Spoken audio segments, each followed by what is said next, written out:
तमो बंधमोक्षाश्च यस्मात् अस्य श्री ब्रह्मरुद्र प्रभृति सुरनरद्वीष चतुरात्मकस्य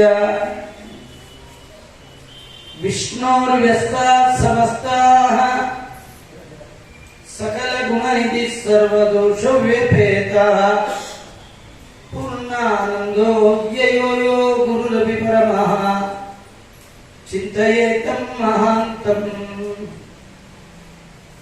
नारायणाय परिपूर्ण गुणार्णवाय विश्वोदयस्थितिलयोन्यतिप्रदाय ज्ञानप्रदाय विबुधासुरदुःख दुःख सत्कारणाय वितताय नमो नमस्ते नारायणं सुरगुरुं जगदेकनाथं भक्तप्रियं सकललोकनमस्कृतं च त्रैगुण्यवर्जितमजं विभुमाद्यमीशं वन्दे भवघ्नममरातुलसिद्धवन्द्यम् ॐ जन्माद्यस्य यतोऽन्वयादितरतश्च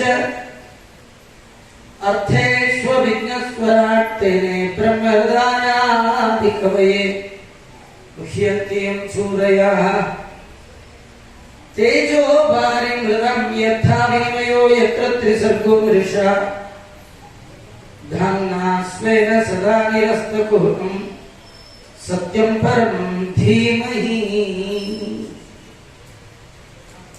मूको तपो विद्या विरक्त्यादि सद्गुणोगाकरानहं वादिराजगुरुं वन्दे हयग्रीवपदाश्रयान् मूकोऽपि यत्प्रसादेन मुकुन्दशयनायते राजनाजायते रिक्तो राघवेन्द्रं तमाश्रये तपस्वाध्याय शुश्रूष कृष्णपूजारतं मुनिं विश्वेशमिष्टदं वन्दे परिव्राट् चक्रवर्तिरम्मपादमौलिपर्यन्तं गुरूणामाकृतिं स्मरेत् तेन विघ्नाः प्रणश्यन्ति सिद्ध्यन्ति च मनोरथाः तपस्वाध्याय शुश्रूष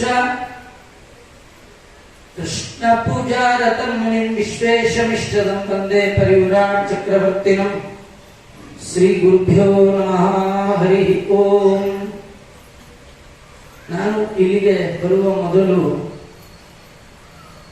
ಹರಿವಂಶ ಉಪನ್ಯಾಸ ಮಾಡಬೇಕು ಅಂತ ಕೇಳಿದ್ರು. ಮತ್ತೆ ಫೋನ್ ಮಾಡಿ ಭಾಗವತ ಆಗಬೇಕು ಅಂದ್ರು. ಮತ್ತೆ ಫೋನ್ ಮಾಡಿ ಭಾಗವತ ಹರಿವಂಶ ಆಗಬೇಕು ಅಂದ್ರು. ಅಂದ್ರೆ ನಿಜವಾಗಿಯೂ ಏನ್ ಆಗಬೇಕು ಅನ್ನೋದಕ್ಕಿಂತಲೂ ಇಲ್ಲಿ ಜನರ ಕಳಕಳಿ ಕೇಳುವ ಬಯಕೆ ಎಷ್ಟಿದೆ ಅಂದ್ರೆ ಹರಿವಂಶ ಕೇಳಬೇಕು. ಹರಿವಂಶ ಕೇಳೋದು ಅಂದ್ರೆ ಹರಿವಂಶ ಒಂದು ಪುರಾಣದ ಪಾರ್ಟ್. ಅದು ವೇದವ್ಯಾಸದೇವರಿಂದ ನಿರ್ಮಿತವಾದದ್ದು ಮಹಾಭಾರತ. ಆ ಮಹಾಭಾರತದ ಒಳಗೆ ಒಟ್ಟು 100 ಪರ್ವಗಳಿದೆ. ಆದರೆ 100 ಪರ್ವಗಳ ಕಥೆಯನ್ನ ವ್ಯಾಸರು ಮಹಾಭಾರತದ ಒಳಗೆ ಹೇಳಿಲ್ಲ. ಮಹಾಭಾರತದ ಒಳಗೆ 97 ಪರ್ವಗಳನ್ನು ಮಾತ್ರ ಹೇಳಿದ್ದಾರೆ. ಮಹಾಭಾರತದಲ್ಲಿ ಹೇಳದೆ ಉಳಿದ ಕೆಲವು ಕಥೆಗಳನ್ನ ಮುಂದೆ 3 ಪರ್ವಗಳಲ್ಲಿ ಹೇಳಿದ್ದಾರೆ. ಮಹಾಭಾರತದಲ್ಲಿ ಉಳಿದ ಪರ್ವಗಳೇ ಹರಿವಂಶ ಅಂತ ಕರೀತಾರೆ. ಮಹಾಭಾರತದ ಖಿಲಭಾಗ ಯಾವುದದು? ಹರಿವಂಶ. ಹರಿವಂಶ ಕೇಳಿದ್ರೆ ಅಖಿಲ ಮಹಾಭಾರತವನ್ನ, ಪರಿಪೂರ್ಣವಾದ ಮಹಾಭಾರತವನ್ನು ಕೇಳಿದ ಹಾಗೆ ಆಗುತ್ತೆ. ಹರಿವಂಶದಲ್ಲಿ ಭವಿಷ್ಯತ್ ಪರ್ವ, ವಿಷ್ಣು ಪರ್ವ, ಹರಿವಂಶ ಪರ್ವ ಅಂತ 3 ಪರ್ವ. ಮೊದಲು ಹರಿವಂಶ ಪರ್ವ 98ನೇದು, 99 ವಿಷ್ಣು ಪರ್ವ, 100ನೇದು ಭವಿಷ್ಯತ್ ಪರ್ವ. ಈ 100 ಪರ್ವಗಳು ಆದರೆ ಅಖಿಲ ಮಹಾಭಾರತ ಅಂತ ಆಗುತ್ತೆ.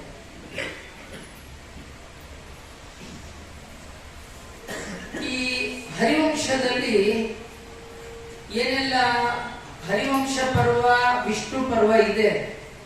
ಈ ಕಥೆಗಳ ಸ್ವಲ್ಪ ಭಾಗ ವೇದವ್ಯಾಸ ದೇವರೇ ಭಾಗವತದಲ್ಲಿಯೂ ಹೇಳಿದ್ದಾರೆ.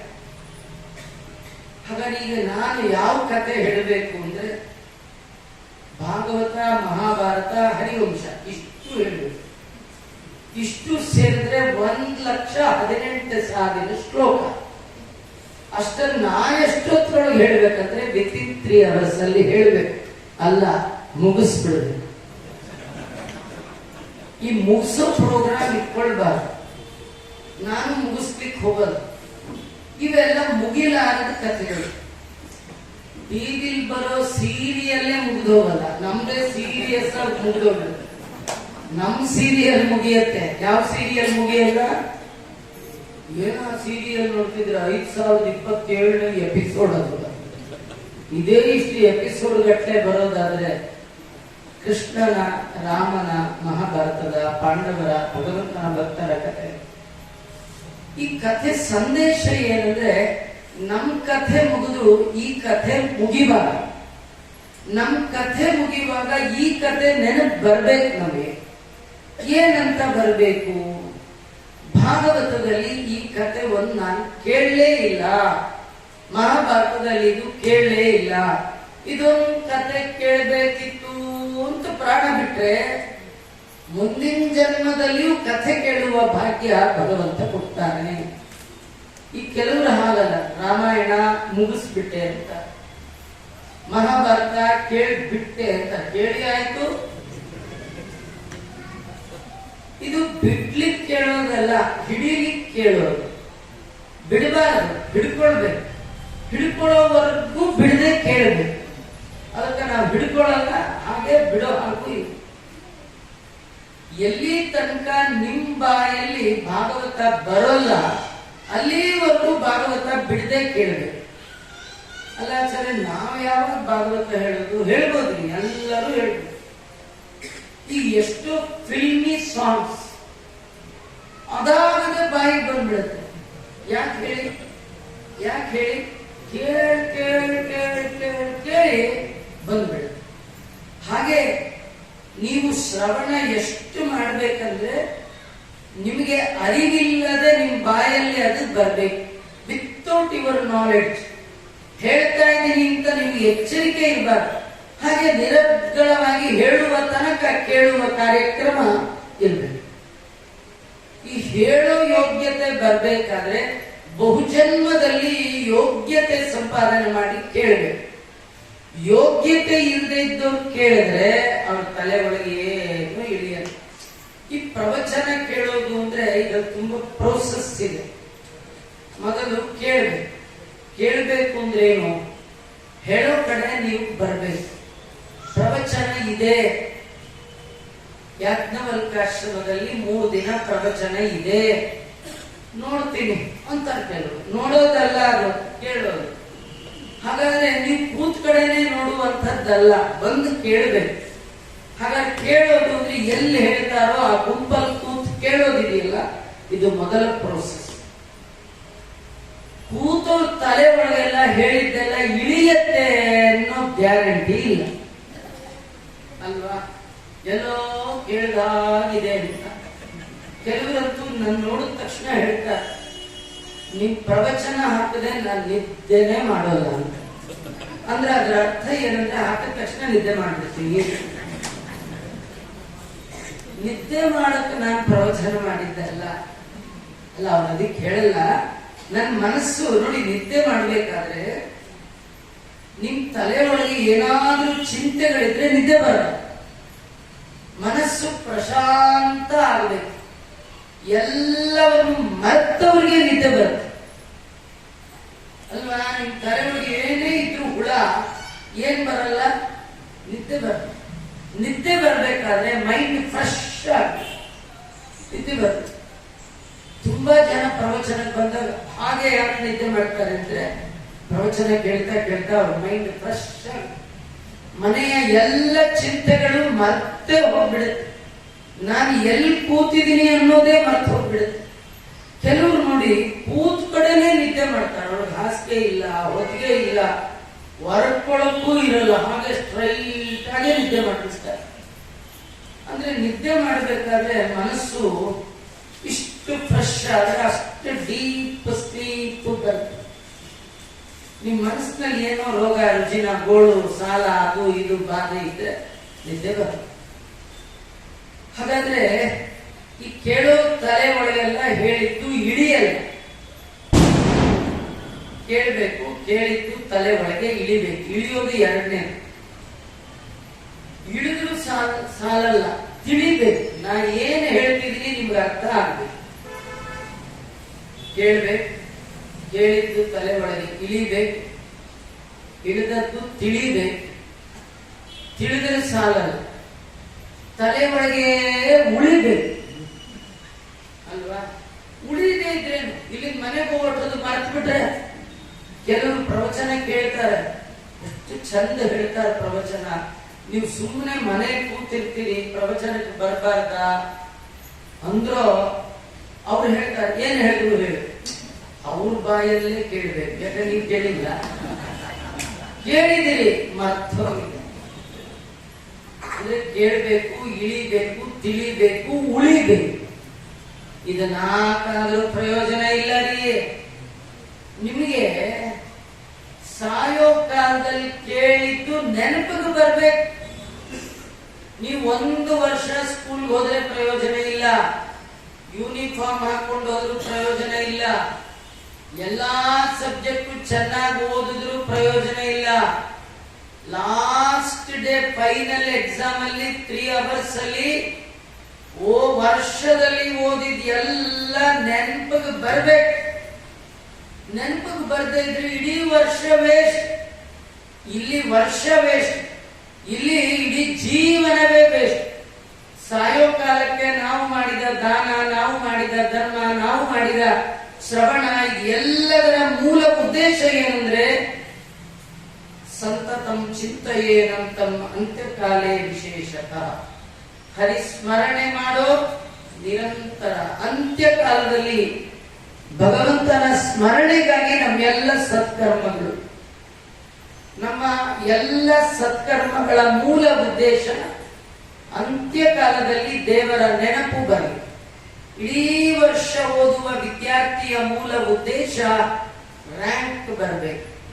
ರ್ಯಾಂಕ್ ಬರ್ಬೇಕಂದ್ರೆ ಕೊಟ್ಟ ಎಲ್ಲ ಪ್ರಶ್ನೆಗೆ ಅಲ್ಟಿಮೇಟ್ ಆನ್ಸರ್ ಬರೀಬೇಕು. 1 ಮಾರ್ಕ್ಸ್ ಕಡಿಮೆ ಆದ್ರೂ ರ್ಯಾಂಕ್ ಇಂದ ವಂಚಿತನಾಗ್ಬಿಡ್ತಾನೆ. ಹಾಗಾದ್ರೆ 1 ಕ್ಷಣ ವೇಸ್ಟ್ ಆದ್ರೂ ಕೂಡ ಸಾಯೋ ಕಾಲದಲ್ಲಿ ವೇಸ್ಟ್. ಇಡೀ ಜೀವನ, ಇಡೀ ವರ್ಷ ವಿದ್ಯಾರ್ಥಿಗೆ ವೇಸ್ಟ್ ಆದಂತೆ ದೇವರು ಕೊಟ್ಟ ಇಡೀ ಜನ್ಮ ವ್ಯರ್ಥ ಆಗಬಾರದು ಅಂತಾದ್ರೆ ಅದು ಅಂತ್ಯಕಾಲದಲ್ಲಿ ನೆನಪು ಬರಬೇಕು. ಇದು ಪ್ರವಚನದ ಪ್ರೋಗ್ರಾಮ್. ಪ್ರವಚನದಲ್ಲಿ ಇಷ್ಟು ಪ್ರೋಸೆಸ್. ಪ್ರವಚನಕ್ಕೆ ಹೋದ್ರಿ ಸಾಲದು, ಹೋಗ್ಬೇಕು. ಅದೇ ಕೇಳೋದು, ತಿಳಿಯೋದು, ಇಳಿಯೋದು, ಉಳಿಯೋದು, ಹೊಳೆಯೋದು. ಇಷ್ಟಾದ್ರೆ ಒಂದು ಹೆಸರು ಪ್ರವಚನ. ಇಂಥ ಪ್ರವಚನ ಇದು 3 ಗಂಟೆ, ಇವತ್ತೊಂದು ಗಂಟೆ, ನಾಳೆ 1 ಗಂಟೆ, ನಾಡಿದ್ದು 1 ಗಂಟೆ, ಏನೋ ಒಂದು ಅರ್ಧ ಗಂಟೆ ಹೆಚ್ಚಾಗಬಹುದು.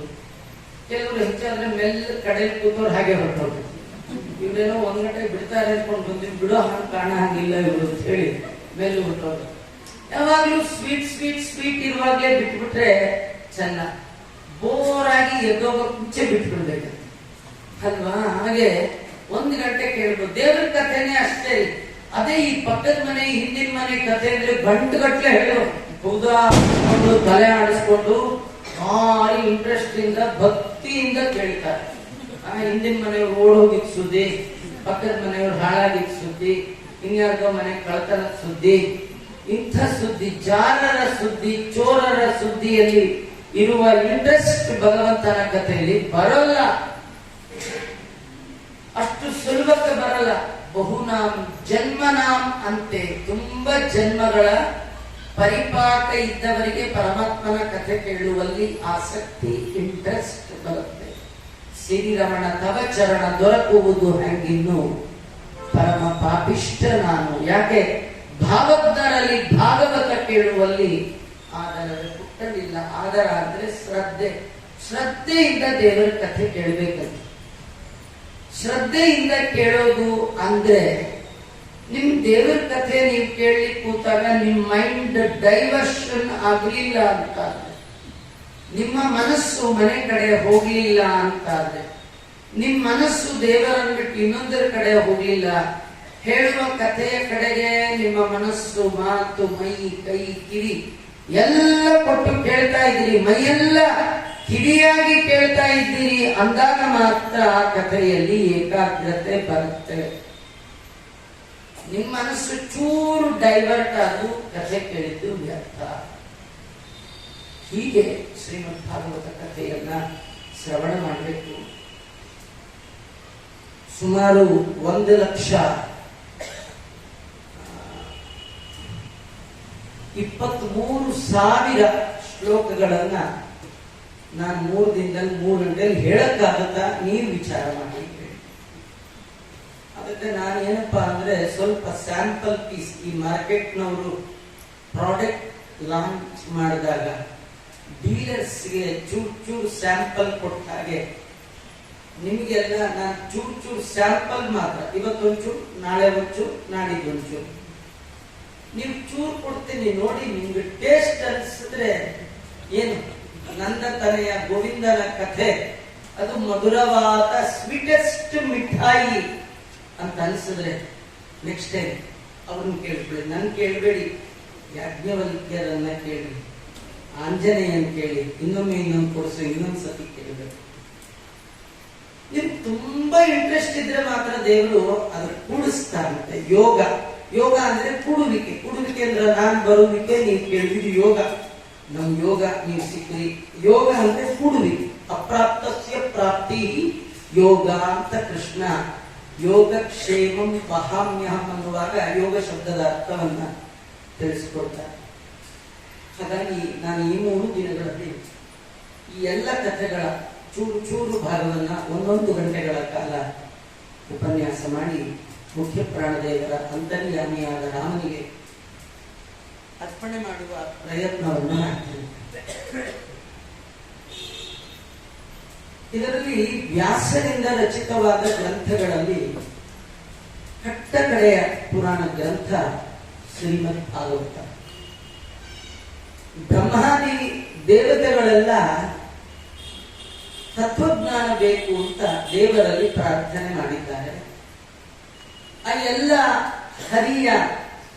ಹಿರಿಯ ಭಕ್ತರ ಪ್ರಾರ್ಥನೆಗೆ ಭಗವಂತ ಬೆಲೆ ಕೊಟ್ಟು ಸತ್ಯವತಿ ಮತ್ತು ಪರಾಶರರನ್ನ ನೆಪ ಮಾಡಿಕೊಂಡು ಭಗವಂತ ನಾರಾಯಣ ಈ ಭೂಮಿಯಲ್ಲಿ ಅವತಾರ ಮಾಡಿದ ತಕ್ಷಣ ಅನಂತವಾದ ಅಪೌರುಷೇಯವಾದ ನಿರ್ದುಷ್ಟವಾದ ವೇದದ ರಾಶಿ ಏನಿತ್ತು ಅದನ್ನ ವಿಭಾಗ ಮಾಡಿದ. ಅದಕ್ಕೆ ಅವರಿಗೆ ವೇದ ವ್ಯಾಸ ಅಂದ್ರೆ ವಿಭಾಗ, ಡಿವಿಷನ್.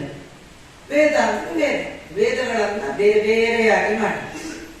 ಏನ್ ಮಾಡಿದ? ಆ ಗುಂಪಿನ ಒಳಗೆ ಗದ್ಯ ಭಾಗ ಇತ್ತು, ಪದ್ಯ ಭಾಗ ಇತ್ತು, ಗಾನ ಆಡು ಭಾಗ ಇತ್ತು. ಗದ್ಯ, ಪದ್ಯ, ಗಾನ. ಹಾಗೆ ವೇದವ್ಯಾಸ ದೇವರು ಮಾಡಿದ್ರು. ಗದ್ಯ ಋಗ್ವೇದ, ಪದ್ಯ ಯಜುರ್ವೇದ, ಗಾನ ಸಾಮವೇದ. ಹೀಗೆ ವೇದಗಳನ್ನ ಈ ವೇದಗಳೆಲ್ಲ ಒಂದೇ ಭಗವಂತನನ್ನ ಹೇಳುತ್ತೆ. ಸಾಮಾನ್ಯ ವೇದ ನೋಡಿದಾಗ ಒಬ್ಬ ದೇವರನ್ನ ಹೇಳುತ್ತೆ ಅಂತ ಯಾರಿಗೆ ಅನ್ಸಲ್ಲ. ಆದ್ರೆ ಕೃಷ್ಣ ಭಗವದ್ಗೀತೆಯಲ್ಲಿ ಹೇಳುವಾಗ ಒಂದು ಮಾತು ಹೇಳ್ತಾರೆ, ವೇದಶ್ಚ ಸರ್ವೈಹಿ ಅಹಮೇವ ವೇದ್ಯ. ಎಲ್ಲ ವೇದಗಳಲ್ಲಿಯೂ ನಾನೇ ಪ್ರತಿಪಾದಿತನಾಗಿದ್ದೇನೆ. ಇದು ಕೃಷ್ಣನ ಮಾತು. ಹಾಗಾದ್ರೆ ನಾವು ವೇದಗಳಿಗೆಲ್ಲ ಯಾರನ್ನ ತಿಳ್ಕೊಳ್ಬೇಕು? ನಾರಾಯಣ ನಾರಾಯಣ. ಆದ್ರೆ ನಿಜವಾಗಿ ವೇದ ನೋಡಿದ್ರೆ ನಾರಾಯಣನ ಹೇಳ್ತಿಲ್ಲ. ಗಣಾನ ಅಂತ್ವಾ ಗಣಪಾತಿಂ ಹವಾಮಹೇ. ಇದು ಯಾರ ಮಂತ್ರ? ಅಂದ್ರೆ ಇಮಮ್ಮೆ ಗಂಗೆ ಯಮುನೆ ಸರಸ್ವತಿ. ಇದು ಯಾರ ಮಂತ್ರ? ಅಗ್ನಿಮೀಳೆ ಪುರೋಹಿತೈ ಯಜ್ಞಸ್ಯ ದೇವ ಮೃತ್ವಿಜಂ. ಇದು ಯಾರ ಮಂತ್ರ? ಯಾರ್ದಿದು? ಅಗ್ನಿದಲ್ವಾ? ಓಂ ನಮೋ ಭಗವತೆ ರುದ್ರಾಯ ಶಂಭವೇ ನಮಃ.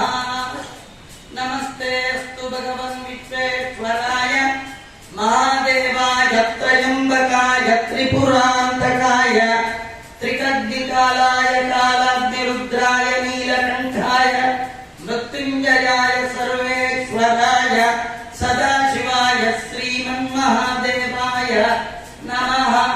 ವಾಮದೇವಾಯ ನಮೋ, ಜ್ಯೇಷ್ಠಾಯ ನಮಃ ಶ್ರೇಷ್ಠಾಯ ನಮೋ, ಕಾಲಾಯ ನಮಃ ಕಲವಿಕರ್ಣಾಯ ನಮೋ, ಬಲವಿಕರ್ಣಾಯ ನಮೋ, ಬಲಾಯ ನಮೋ, ಬಲಪ್ರವತನಾಯ ನಮೋ, ಸರ್ವಭೂತದಮನಾಯ ನಮೋ, ಮನೋನ್ಮನಾಯ ನಮಃ.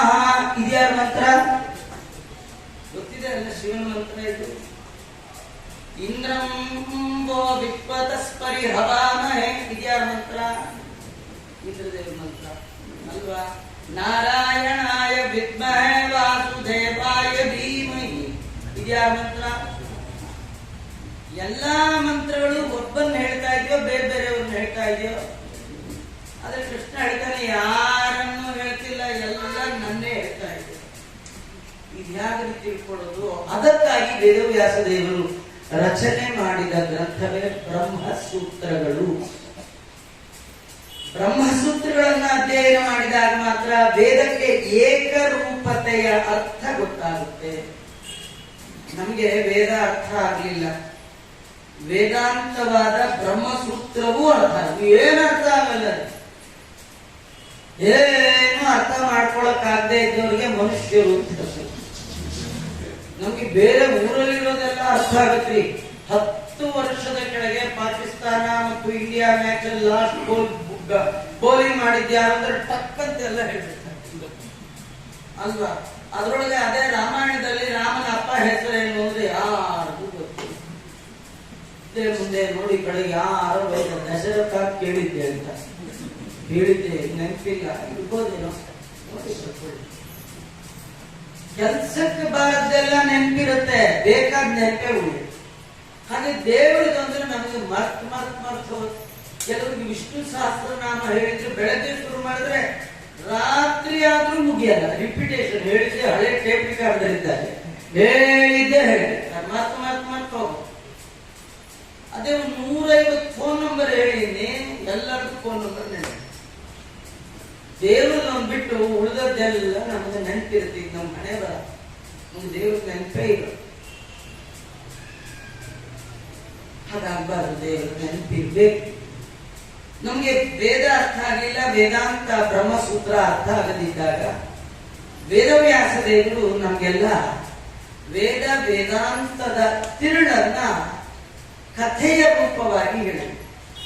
ಆ ಕಥೆಗಳು ಬಹಳ ಹಳೇ ಸ್ಟೋರಿ. ಅದಕ್ಕೆ ಹೆಸರೇನಂದ್ರೆ ಪುರಾಣಗಳು. ಪುರಾತನವಾದ ಇತಿಹಾಸ ಕಥೆ, ಇದಕ್ಕೇನು ಕರೀತಾರೆ? ಪುರಾಣ. ಇಂಥ ಪುರಾಣಗಳು ಒಟ್ಟು 18. ಆ 18 ಪುರಾಣವನ್ನ ರಚನೆ ಮಾಡಿದವರು ಯಾರು? ವೇದವ್ಯಾಸ ದೇವರು. 18 ಪುರಾಣದಲ್ಲಿ ಕಡೆಯದ ಲಾಸ್ಟ್ ಅಂಡ್ ಫೈನಲ್ ಯಾವುದದು? ಶ್ರೀಮದ್ ಭಾಗವತ. ಅದು ಎಷ್ಟನೇ ಪುರಾಣ? 18. ಆಚಾರ ಅದೇನು 18ಕ್ಕೆ ಯಾಕೆ ನಿಲ್ಲಿಸಿದ್ರು? 18 ಈ ನಂಬರ್ದು ಏನು? ಅದಕ್ಕೊಂದು ವಾರ ಬೇಕು. ಯಾಕೆ 18ಕ್ಕೆ ನಿಲ್ಲಿಸಿದ್ರು ಅಂತ ಹೇಳಲಿಕ್ಕೆ ಒಂದು ವಾರ ಬೇಕು. ಅಷ್ಟು 18ರ ನಂಟು ನನ್ನ ತಲೆಗೆ. ಅಲ್ಲ, ಇನ್ನೊಂದು 2 ಮಾಡ್ಬಿಟ್ಟಿದ್ರೆ 20 ಚೆನ್ನಾಗಿರ್ತಿತ್ತು. ಯಾಕೆ 18ಕ್ಕೆ ನಿಲ್ಲಿಸಿದ್ರು? ಈಗ ನಮ್ಗೆ 20 ನೋಡಿ ನೋಡಿ ಅಭ್ಯಾಸ ಆಗಿ ಏನು 20 ಇದ್ರೆ ಮ್ಯಾಚ್ ಹಾಗೆ 20 ಈಗಿರೋ ಒಳ್ಳೆ ಇದು ನಂಬರ್. ಅದು ವೇದವ್ಯಾಸ ದೇವರು 20 ಯಾಕೆ ರಚನೆ ಮಾಡಲಿಲ್ಲ? 18 ಯಾಕೆ ನಿಲ್ಲಿಸಿದ್ರು? ಯಾಕಂದ್ರೆ ವೇದವ್ಯಾಸ ದೇವರು ತುಂಬಾ ಓಲ್ಡ್ ಏಜ್ ಆಗ್ಬಿಟ್ಟಿತ್ತು, ಕೈಯೆಲ್ಲ ಆಗ್ಬಿಟ್ಟು. ಹಾಗೇನಿಲ್ಲ ರೀ, ಈ 18 ಮೊದಲು ಅರ್ಥ ಮಾಡ್ಕೊಳ್ಳಿ, ಆಮೇಲೆ ಓದದ್ ಬರೀತೀವಿ. ಅಲ್ಲ, ನಿಜವಾಗಿ ನೋಡಿದ್ರೆ ವೇದವ್ಯಾಸ ದೇವರು ರಚನೆ ಮಾಡಿದ 17 ಪುರಾಣ ಓದೋರೇ ಇಲ್ಲ. ಈ 18 ಬರೀ ಅಂತ ಯಾರು ಹೇಳಿದ್ರು ಅವ್ರಿಗೆ? ಯಾಕೆ ಬರೆದ್ರು ಇದು 18ನೆಯ ಪುರಾಣ? ಯಾಕೆ ಬರೆದ್ರು ಅಂದ್ರೆ 3 ಉದ್ದೇಶ ಅವರಿಗೆ ಇತ್ತು. ಕಲಿಯುಗದ ಜನ ಇಚ್ಛೆ ಇಲ್ಲದಿದ್ರು ತುಂಬಾ ಪಾಪಗಳು ಅವರಿಂದ ಆಗ್ಬಿಡುತ್ತೆ. ಅದಕ್ಕೆ ನಾವು ದೇವರ ಮುಂದೆ ನಿಂತಾಗ ಪಾಪೋಹಂ ಪಾಪ ಕರ್ಮಾಹಂ ಪಾಪಾತ್ಮ, ಪಾಪ ಸಂಭವ, ಪಾಪೋಹಂ ಸ್ವಾಮಿ ಅಹಂ ಪಾಪಿ, ತುಂಬಾ ಪಾಪ ಮಾಡಿದ್ದೇನೆ. ಶ್ರೀರಮಣ ತಬಚರಣ ದೊರಕುವುದು. ನಾನು ಅವತಾರ ಮಾಡಿದ್ದೆ ಪಾಪ ಮಾಡ್ಲಿಕ್ಕೆ ರೀ, ಪುಣ್ಯ ಮಾಡ್ಲಿಕ್ಕೆ ಅಲ್ಲ. ಪಾಪ ಕರ್ಮವನ್ನೇ ಮಾಡಿ ಅಂದ್ರೆ ಈ ಕಲಿಯುಗದ ಜನರಲ್ಲಿ ಪಾಪ ಮಾಡೋದೇ ಸಾಕು. ಎಷ್ಟೋ ಬಾರಿ ನಾವು ಒಳ್ಳೇದ್ ಮಾಡ್ತೀವಿ ಅಂತ ಅನ್ಕೊಂಡಿರ್ತೀವಿ, ಅದು ಒಳ್ಳೇದಾಗಿರಲ್ಲ, ಬರೀ ಕೆಟ್ಟದ್ದೇ ಪಾಪವೇ ಆಗಿದೆ. ಕಲಿಯುಗದಲ್ಲಿ ಮಾಡುವ ಎಲ್ಲ ಪಾಪಗಳ ಪರಿಹಾರಕ್ಕೆ ಏನಾದ್ರೂ ಒಂದು ಪ್ರಾಯಶ್ಚಿತ್ತ ರೂಪವಾದ ಉಪಾಯವನ್ನ ಕೊಡಬೇಕು ಅಂತ ವೇದವ್ಯಾಸದೇವರು ಅನ್ನಿಸಿ ಕಾರುಣ್ಯದಿಂದ ಎಲ್ಲ ಪಾಪಗಳಿಗೆ ಪರಿಹಾರ ರೂಪವಾಗಿ ಕೊಟ್ಟದ್ದೇ ಶ್ರೀಮದ್ ಭಾಗವತ. ಕಲಿಯುಗದಲ್ಲಿ ಏನ್ ಪಾಪ ಮಾಡ್ತೀರಿ ಮಾಡಿ, ಭಾಗವತ ಭಕ್ತಿಯಿಂದ ಕೇಳಿ. ಎಲ್ಲ ಪಾಪಗಳನ್ನ ಪರಿಹಾರ ಮಾಡುವ ತಾಕತ್ ಯಾವುದಕ್ಕಿದೆ? ಶ್ರೀಮದ್ ಭಾಗವತಕ್ಕೆ. ಭಾಗವತದ ಕಡೆಯ ಶ್ಲೋಕ ಹೀಗಿದೆ: ನಾಮ ಸಂಕೀರ್ತನಂ ಯಸ್ಯ ಸರ್ವ ಪಾಪ ಪ್ರಣಾಶನಂ ಪ್ರಣಾಮೋ ದುಃಖ ಶಮನಂತಂ ನಮಾಮಿ ಹರಿಂ ಪರಂ.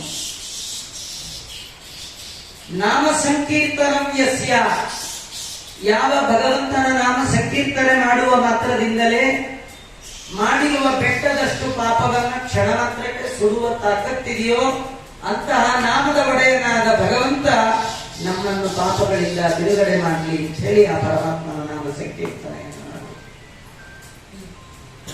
ನಮ್ಮ ಎಲ್ಲ ಪಾಪಗಳ ಪರಿಹಾರಕ್ಕಾಗಿ ವ್ಯಾಸರು ಕೊಟ್ಟ ಗ್ರಂಥವೇ ಶ್ರೀಮದ್ ಭಾಗವತ. ಇನ್ನು ಎರಡನೇದು ಅಂದ್ರೆ, ಕಲಿಯುಗದ ಜನ ಏನಿದ್ದಾರೆ, ತಂದೆ ತಾಯಿಗಳಲ್ಲಿ ಶ್ರದ್ಧಾ ಭಕ್ತಿ ಇಲ್ಲ. ತಂದೆ ತಾಯಿಗಳು ಅಂದ್ರೆ ಕಣ್ಣಿಗೆ ಕಾಣುವ ಭಗವಂತನ ಎರಡು ಪ್ರತಿಮೆಗಳು. ಅವರು ಬದುಕಿದ್ದಾಗಲೂ ನೋಡ್ಕೊಳ್ಬೇಕು, ಸತ್ತ ಮೇಲೂ ನೋಡ್ಕೊಳ್ಬೇಕು. ನಾವು ಬದುಕಿದ್ದಾಗೂ ನೋಡ್ಕೊಳಲ್ಲ, ಸತ್ತ ಮೇಲೂ ನೋಡ್ಕೊಳ್ಬೇಕು. ಬದುಕಿದ್ದಾಗ ವಯಸ್ಸಾದ್ರೆ ಓಲ್ಡ್ ಏಜ್ ಹೋಮ್ ಅಂತ ಹಾಕ್ಬಿಡ್ತೀವಿ.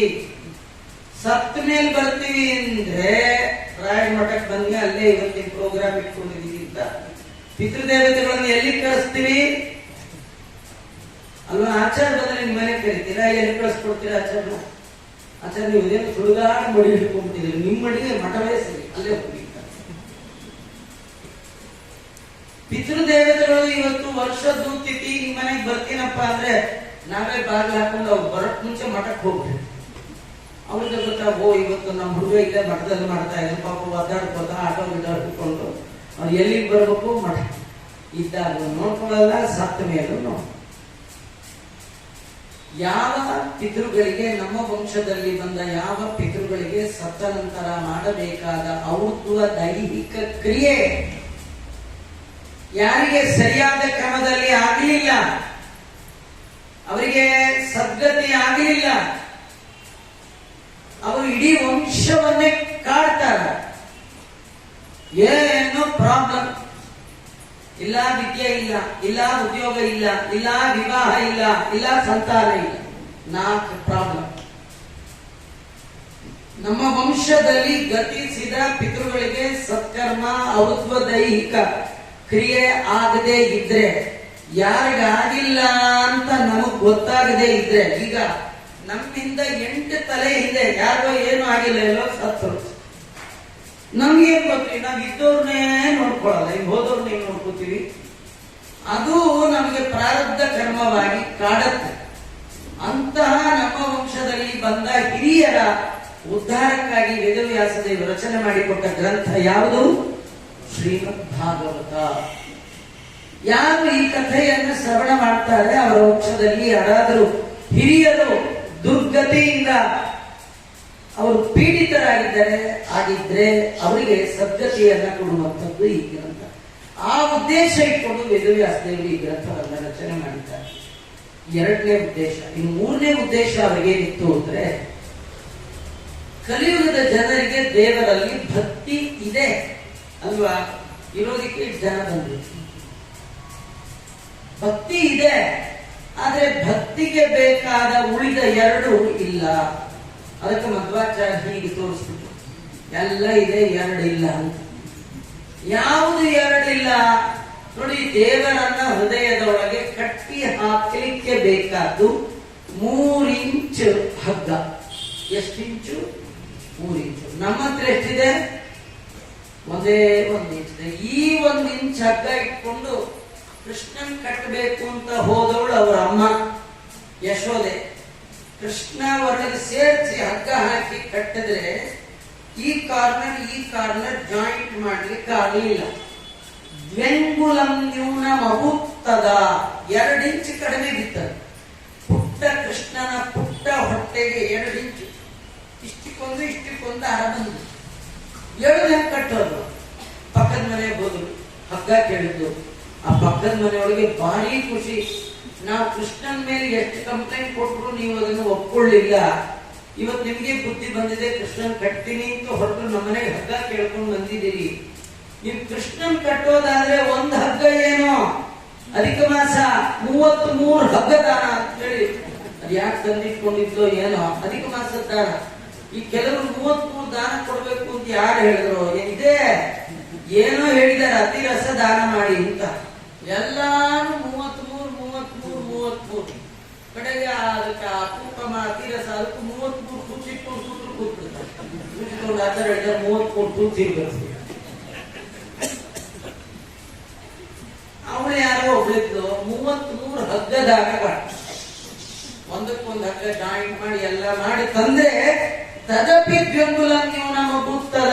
ಆ ದೊಡ್ಡ ಹಗ್ಗನು ಕೃಷ್ಣನ್ ಕಟ್ಲಿಕ್ಕೆ 2 ಇಂಚ್ ಕಡಿಮೆ ಬಿತ್ತದು. ಈ ಕಥೆ ಏನು? ದೇವರು ಅವ್ರ ಅಮ್ಮಂಗೆ ಹೇಳ್ದ, ಅಮ್ಮ ನನ್ ಕಟ್ಟಬೇಕಾದ್ರೆ 3 ಇಂಚ್ ಹಗ್ಗ ಸಾಕು, ಕಡಿಮೆನೂ ಬೇಡ ಎಕ್ಸ್ಟ್ರಾನು ಬೇಡ, 3 ಇಂಚ್. ಯಾವ್ದು? ಭಕ್ತಿ ಅನ್ನುವ ಹಗ್ಗ. ಅದು ಎಷ್ಟು ಇಂಚ್ ಇರಬೇಕು? 3 ಇಂಚು. ನಿನ್ನ ಹತ್ರ ಎಷ್ಟಿದೆ? 1 ಇದೆ, ಸೆಂಟರ್ ಇದೆ. ಈ ಕಡೆ ಕಾರ್ನರ್ ಇಲ್ಲ, ಆ ಕಡೆ ಕಾರ್ನರ್ ಇಲ್ಲ.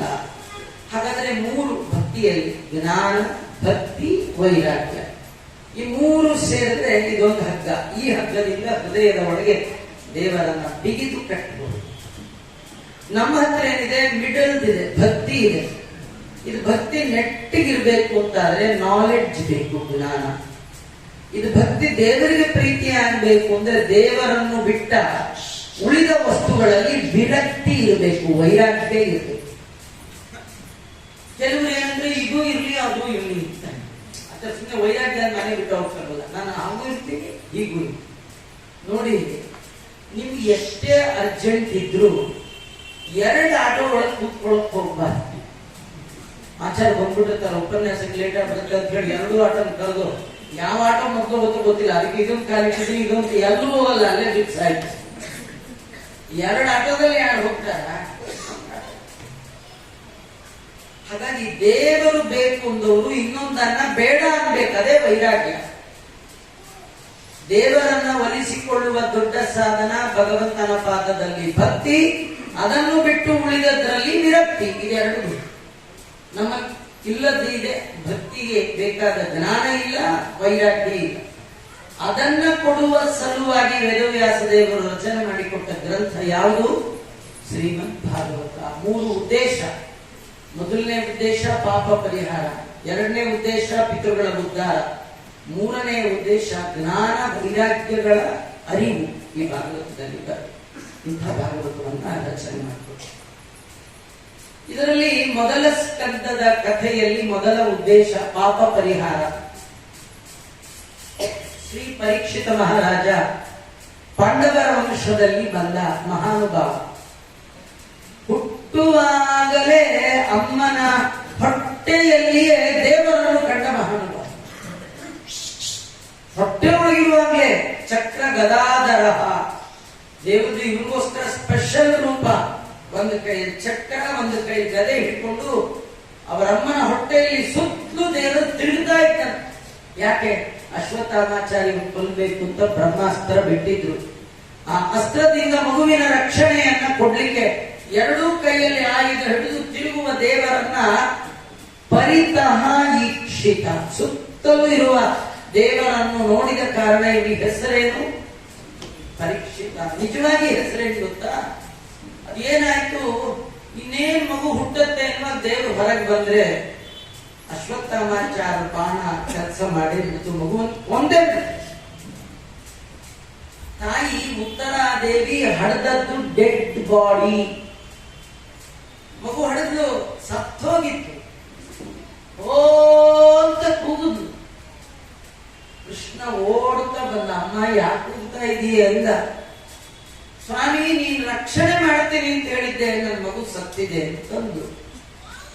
ದೇವರಂದ ಸತ್ತಿದೆಯಾ, ಇಲ್ಲಿ ಕೊಡು ಅಂದ. ಆ ಮಗು ತೊಡೆ ಮೇಲೆ ಹಾಕೊಂಡ್ರಿ. ಕಳ್ಳ ಅಂದ್ರೆ ಕಳ್ಳ. ಯಾರು? ಕೃಷ್ಣ. ತೊಡೆ ಮೇಲೆ ಹಾಕೊಂಡು ಏನೇನೋ ಮಂತ್ರ ಹೇಳ್ಕೊಂಡ. ಅದೇನು ಹೇಳ್ಕೊಂಡೋ ಗೊತ್ತಿಲ್ಲ. ಆ ಮಗು ಎದೆ ಮೇಲೆ ಕೈ ಇಟ್ಟ. ಯಾವ ಮಗು? ಸತ್ತಿರೋ ಮಗು ಬಾಡಿ ಮೇಲೆ ಕೈ ಇಟ್ಟು, ನಾನು ಇಡೀ ಜನ್ಮದಲ್ಲಿ ಬ್ರಹ್ಮಚಾರಿಯಾಗಿದ್ರೆ, ಯಾರ ಮನೆಯಲ್ಲೂ ಬೆಣ್ಣೆ ಕದ್ದಿಲ್ದೇ ಇದ್ರೆ, ಯಾರಿಗೂ ಸುಳ್ಳು ಹೇಳದೇ ಇದ್ರೆ, ಈ ಮಗು ಬದುಕಲಿ ಅಂದ್ರೆ ಸತ್ ಮಗು ಎದ್ದು ಎಲ್ಲಾರ್ಗೂ ಆಶ್ಚರ್ಯ. ಮಗು ನಾಮಕರಣ ಮಾಡಿದ್ರೆಲ್ಲ ಆಯ್ತು. ಎಲ್ಲ ಅಡುಗೆ ಹಂಚು ತಿಂದವ್ರು ಅಲ್ಲಾಡ್ಕೊಂಡು ಮನೆಗೆ ಹೋಗ್ತಿದ್ರು. ಅದು ಮುಗಿತು. ಈ ಕೃಷ್ಣನ್ ಫ್ರೆಂಡ್ ಒಬ್ಬಿದ್ದ. ಅವನಿಗೆ ಡೌಟು. ಕೃಷ್ಣ ಹೊರಟ್ರೆ ದಾರಿಲಿ ಹಿಂಗಂದ. ಕೃಷ್ಣ ಏನು ಅಂದ. ಅಲ್ಲ ನಮ್ಗೊಂದು ಏನ್ ಡೌಟ್ ಹೇಳು ಅಂತ. ಅಲ್ಲ, ಆ ಮಗು ಎದೆ ಮೇಲೆ ಕೈ ಇಟ್ಟು, ನಾನ್ ಯಾರ ಮನೆಗೂ ಬೆಣ್ಣೆ ಕಳ್ತನ ಮಾಡದೆ ಇದ್ರೆ ಮಗು ಬದುಕಲಿ ಹಿಂದೆ, ನೀನ್ ಅಂದಾಗಲೇ ನಾ ಅನ್ಕೊಂಡೆ ಜನ್ಮಾಂತರಕ್ಕೂ ಈ ಮಗು ಸಾಯ್ತಾನೆ ಹುಟ್ಟತ್ತೆ ಅಂತ. ನೀನು ಹಾಗಂದ ತಕ್ಷಣ ಎದ್ದು ಕೂತ್ ಬಿಡ್ತಲ್ಲ, ಅದೇನ್ ಮ್ಯಾಜಿಕ್ ಮಾಡಿದೆ? ಅಲ್ಲ, ಏನ್ ಮ್ಯಾಜಿಕ್ ಯಾಕೆ? ಕೃಷ್ಣನ್ಗ ಫ್ರೆಂಡ್ ಅಂದ. ಅಲ್ಲ, ನಾನು ನೀನು ಸಣ್ಣದಾಗಿರುವಾಗಿದ್ದು ಒಟ್ಟಿಗೆ ಇದೀವಿ. ಎಷ್ಟು ಮನೆ ಕಾಂಪೌಂಡ್ ಹಾರಿ ನಾವು ಹಿಂದಿನ ಬಾಗಿಲಿಂದ ಹೋಗಿ ಮುಂದಿನ ಬಾಗಿಲಿಂದ ಹೋಗಿ ಬೆಣ್ಣೆ ಕದ್ದಿಲ್ಲ. ಇಬ್ರು ಸೇರಿ ಕದ್ದು, ಇಬ್ರು ಸೇರಿ ಶೇರ್ ಮಾಡ್ಕೊಂಡು ತಿಂದಿದೀವಿ. ಇವತ್ತು ನೋಡಿದ್ರೆ ಬೆಣ್ಣೆ ಕದಿದೆ ಇದ್ರೆ ಅಂತ ಹೇಳಿದೆಯಲ್ಲ ಸ್ವಾಮಿ ಅಂದ್ರೆ. ಕೃಷ್ಣ ಅಂತ ಏನಂದ್ರೆ ಮೊದ್ಲಿಂದ ಹೇಳು ಮುಂದ. ಅಲ್ಲ, ಎಷ್ಟು ಮನೆ ಕದಿಯಕ್ ಹೋಗಿದೀವಿ, ಸರಿ ನಿಜ. ಎಷ್ಟು ಮನೆ ಬೆಣ್ಣೆ ಕದ್ದಿದೀವಿ, ಸರಿ ನಿಜ. ಬೆಣ್ಣೆ ಕದ್ಮೇಲೆ ನಾವಿಬ್ರು ಎಷ್ಟು ಮನೇಲಿ ಅರ್ಧ ಮಾಡ್ಕೊಂಡು ನಿಂತಿದ್ದೀವಿ, ನಿಜ ಅಂದ. ಈ ಫ್ರೆಂಡ್ ಎಲ್ಲ ನಿಜ ನಿಜ ನಿಜ ಅಂತೆ. ಮತ್ತೇನ್ ನೋಡು, ಕದಿಯಕ್ ಹೋಗಿದ್ದು ನಿಜ, ಕದ್ದಿದ್ದು ನಿಜ, ಕದ್ದ ಬೆಣ್ಣೆ ತಿಂದದ್ದು ನಿಜ. ಆದ್ರೆ ಕಳ್ಳ ನೀನು, ನಾನಲ್ಲ ಅಂತ. ತಲೆ ಎಲ್ಲ ಆಶ್ಚರ್ಯ ಕೇಳಿದ. ಅಲ್ಲ, ಇಬ್ರು ತಿಂದ್ಮೇಲೆ ಇಬ್ರು ಕಳ್ಳಲ್ವಾ? ದೇವರಂದ, ಕಳ್ಳ ಅಂತ ಯಾರನ್ನು ಕರಿಬೇಕು? ಯಾರ್ದು ವಸ್ತು ಅಲ್ಲ, ಅವ್ರು ಅದನ್ನು ತಗೊಂಡ್ರೆ ಅವ್ರು ಏನನ್ಬೇಕು? ಕಳ್ಳ. ಈ ಜಗತ್ತಲ್ಲಿರುವ ಎಲ್ಲ ವಸ್ತುಗಳು ನಂದೇ ಅಂತ. ಈಶಾವಾಸ್ಯವಿದಂ ಸರ್ವಂ ಯತ್ಕಿಂಚ ಜಗತ್ಯಾಂ ಜಗತ್. ಈ ಜಗತ್ತಿನಲ್ಲಿರುವ ಎಲ್ಲವೂ ನಂದು. ನಂದನ್ನ ನೀವೆಲ್ಲ ನಂದು ನಂದು ನಂದು ಅನ್ನುವ ಕಳ್ಳರು. ನಿಜವಾಗಿ ನಾನು ಕಳ್ಳ ಅಲ್ಲ. ನಂಗೆ ಅರ್ಥವೇ ಆಗಲ್ಲ.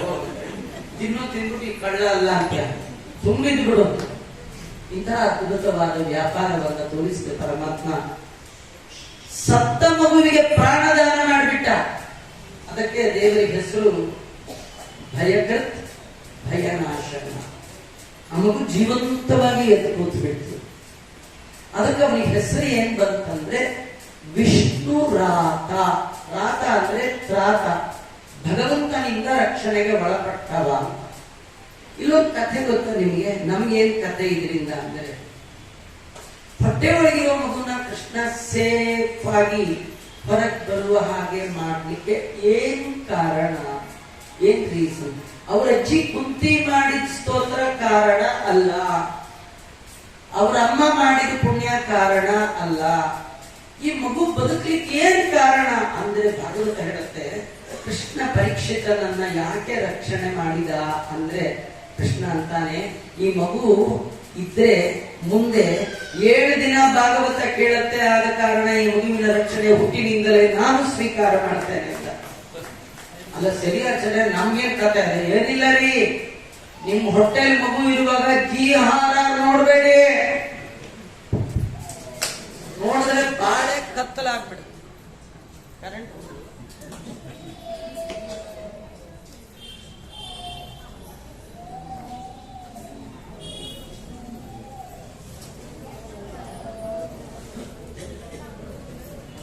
ನಮ್ಮ ಹೊಟ್ಟೆಯಲ್ಲಿ ಸಂತಾನ ಇರುವಾಗ ಶ್ರದ್ಧೆಯಿಂದ ತಾಯಿಯಾದವರು ತಂದೆಯಾದವರು ಭಾಗವತವನ್ನ ಕೇಳಿದರೆ ಆ ಮಗುವಿನ ರಕ್ಷಣೆಯ ಹೊಣೆಯನ್ನ ಭಗವಂತ ತಾನು ಹೊತ್ಕೊಳ್ತಾನೆ. ನೀವು ಹುಟ್ಟಿದ ಮಗುವಿಗೆ ಲೈಫ್ ಇನ್ಶೂರೆನ್ಸ್ ಮಾಡಿಸ್ಲಿಕ್ಕೆ ಹೋಗಬೇಡಿ. ಅದರ ಲೈಫ್ಗೆ ಇನ್ಶೂರ್ ಯಾರಂದ್ರೆ ಭಗವಂತ. ಅನನ್ಯಾಶ್ಚಿಂತಯಂತು ಮಾಂ ಯೇ ಜನ ಪರ್ಯುಪಾಸತೆ ತೇಷಾಂ ನಿತ್ಯಾಭಿಯುಕ್ತಾನಾಂ ಯೋಗಕ್ಷೇಮಂ ವಹಾಮ್ಯಹಂ. ಯಾರು ನನ್ನ ಕಥೆಯನ್ನ ಭಕ್ತಿಶ್ರದ್ಧೆಯಿಂದ ಶ್ರವಣ ಮಾಡ್ತಾರೆ ಅವರ ಜೊತೆಗೆ ನಾನಿರ್ತೇನೆ ಅಂತ ಭಗವಂತ. ಒಡಲ ನೆರಳಂದದಲ್ಲಿ ಎಮ್ಮೊಡನೆ ತಿರುಗುವನು. ಹೇಗೆ ನಮ್ಮ ನೆರಳು ನಮ್ಮನ್ನ ಬಿಟ್ಟು ಆಚೆ ಈಚೆ ಹೋಗಲ್ಲ. ನೀವೆಲ್ಲಿಯಾದ್ರೂ ಹೋದ್ರೆ ನಿಮ್ ಶಾಡೋ ನಿಮ್ಮನ್ ಬಿಟ್ಟು ಎಲ್ಲರೂ ಹೋಗುತ್ತಾ? ಹಾಗೆ ದೇಹದ ನೆರಳು ದೇಹವನ್ನ ಹಿಂಬಾಲಿಸುವಂತೆ ಭಕ್ತರನ್ನ ಭಗವಂತ ಹಿಂಬಾಲಿಸ್ತಾನೆ. ಹೇಗೆ? ಬಕುತ ಜನ ಮುಂದೆ, ನೀನವರ ಹಿಂದೆ. ಯಾಕೆ ಹಿಂದೆ? ಪುಟ್ಟ ಮಕ್ಕಳು ಆಟ ಆಡುವಾಗ ಅಮ್ಮ ಹಿಂದಿಂದೆ ಹಿಂದಿಂದೆ ಹಿಂದಿಂದೆ ಹೋಗ್ತಾಳೆ. ಯಾಕೆ? ಎಲ್ಲಿಯಾದ್ರೂ ಮಕ್ಕಳು ಆಡುವ ಭರದಲ್ಲಿ ಬಿದ್ರೆ ಬೀಳದ ಹಾಗೆ ನೋಡ್ಕೊಳ್ಳಿಕ್ಕೆ ಹಿಂದೆ ಹಿಂದೆ ಯಾರಿದ್ದಾರೆ? ಅಮ್ಮ. ಹಾಗೆ ನಮ್ಮೆಲ್ಲರಿಗೆ ಅಮ್ಮ ಭಗವಂತ. ನೀವು ಆ ರೀತಿ ಅವನನ್ನ ಉಪಾಸನೆ ಮಾಡಿರ್ಬೇಕು. ತಂದೆ ವಿಠಲ, ತಾಯಿ ವಿಠಲ, ತಂದೆ ತಾಯಿ ವಿಠಲ ಅಂತ ಉಪಾಸನೆ ಮಾಡಿದ್ರೆ ಆ ಭಗವಂತ ನಿಮ್ಮ ರಕ್ಷಣೆ ಮಾಡ್ತಾನೆ ಎನ್ನುವ ಕಥೆಯನ್ನ ಇದರಲ್ಲಿ ತೋರಿಸ್ತಾ ಇದ್ದಾರೆ. ಪರೀಕ್ಷಿತ ಮಹಾರಾಜನನ್ನ ಭಗವಂತ ರಕ್ಷಣೆ ಮಾಡಿದ. ಆ ಮಗುವನ್ನ ಬ್ರಾಹ್ಮಣರ ಆಶ್ರಯದಲ್ಲಿ ಬೆಳೆಸಿದ್ದಾರೆ. ಈ ಕಥೆ ಅಂದ್ರೆ ಆ ಮಗುವಿಗೆ ಹುಟ್ಟುವಾಗ ಅಪ್ಪ ಸತ್ತಿದ್ದ. ಅಪ್ಪ ಯಾರು? ಅಭಿಮನ್ಯು. ಅಪ್ಪ ಸತ್ತ ಮೇಲೆ ಹುಟ್ಟಿದವ ಯಾರು? ಈ ಪರೀಕ್ಷಿತ ಮಹಾರಾಜ. ತಂದೆ ಇಲ್ಲದ ಮಗು ಎಲ್ಲೋ ಅನಾಥವಾಗಿ ಬೆಳಿಬಾರ್ದು, ಸಂಸ್ಕಾರದೊಂದಿಗೆ ಬೆಳಿಬೇಕು, ಸಂಸ್ಕೃತಿಯಲ್ಲಿ ಬೆಳಿಬೇಕು, ಸನಾತನ ಧರ್ಮದೊಳಗೆ ಬೆಳಬೇಕು ಅಂತ ಬ್ರಾಹ್ಮಣರ ಮಧ್ಯದೊಳಗೆ ಆ ಮಗುವನ್ನು ಬೆಳೆಸಿದ್ದಾರೆ. ಈ ದೇಶವನ್ನ ಆಳಿದಂತಹ ರಾಷ್ಟ್ರಪತಿ ಅನ್ಯಮತೀಯರು, ನಿಮಗೆಲ್ಲ ಗೊತ್ತಿದೆ, ಅಬ್ದುಲ್ ಕಲಾಂ ಅವರು ಬಾಯಿ ಬಿಟ್ಟರೆ ಭಗವದ್ಗೀತೆ ಹೇಳಬೇಕು. ಇದಕ್ಕೆ ಕಾರಣ 12 ಮಕ್ಕಳಲ್ಲಿ ಒಬ್ಬರಾಗಿ ಹುಟ್ಟಿದ ಅವರನ್ನ ರಾಮೇಶ್ವರಂ ಬ್ರಾಹ್ಮಣರ ಮನೆಯಲ್ಲಿ ಬೆಳೆಸಿದರು. ಅವರು ಕೊಟ್ಟ ಸಂಸ್ಕಾರ ಇಡೀ ದೇಶದ ತುತ್ತ ತುದಿಯ ಪೋಸ್ಟ್ಗೆ ಅವರನ್ನು ಕರ್ಕೊಂಡು ಬರುತ್ತೆ. ಇದಕ್ಕೆ ಸಂಸ್ಕಾರ ಕಾರಣ, ಸಂಸ್ಕೃತಿ ಕಾರಣ, ಸನಾತನ ಧರ್ಮ ಕಾರಣ, ಜಾತಿ ಕಾರಣ ಅಲ್ಲ. ಜಾತಿಯ ಒಳಗೆ ಇರಬೇಕಾದ ರೀತಿ ನೀತಿ, ನಿಮ್ ಲೈಫ್ ಸ್ಟೈಲ್, ಈ ಸಂಸ್ಕಾರವನ್ನ, ಜೀವನದ ಶೈಲಿಯನ್ನ, ಬಾಳುವ ಕಲೆಯನ್ನ ತಿಳಿಸಿಕೊಡುವಂಥದ್ದು ಸಂಸ್ಕಾರ, ತಂದೆ ತಾಯಿಗಳು. ಆ ರೀತಿ ಪರೀಕ್ಷಿತ ಮಹಾರಾಜನನ್ನ ಸಿದ್ಧ ಮಾಡಿದ್ದಾರೆ. ಪರೀಕ್ಷಿತ ಮಹಾರಾಜನಿಗೆ ತಾತಂದಿರಾದ ಪಾಂಡವರು ಪಟ್ಟವನ್ನ ಕಟ್ಟಿ ಮಹಾಪ್ರಸ್ಥಾನಕ್ಕೆ ಹೊರಟ ಮೇಲೆ ಈ ಪರೀಕ್ಷಿತ ಒಮ್ಮೆ ಬೇಟೆ ಆಡ್ಲಿಕ್ಕೆ ಅಂತ ಹೋದಾಗ ಬರುವಾಗ ಬಾಯಾರಿಕೆ ಆಯಿತು, ನೀರು ಕುಡಿಬೇಕು ಅನಿಸ್ತಾ ಹುಡುಕೊಂಡು ಹೊರಟ. ಜೀವನದಲ್ಲಿ ಹಸಿವು ಬಾಯಾರಿಕೆ ಆಗಬೇಕೇ.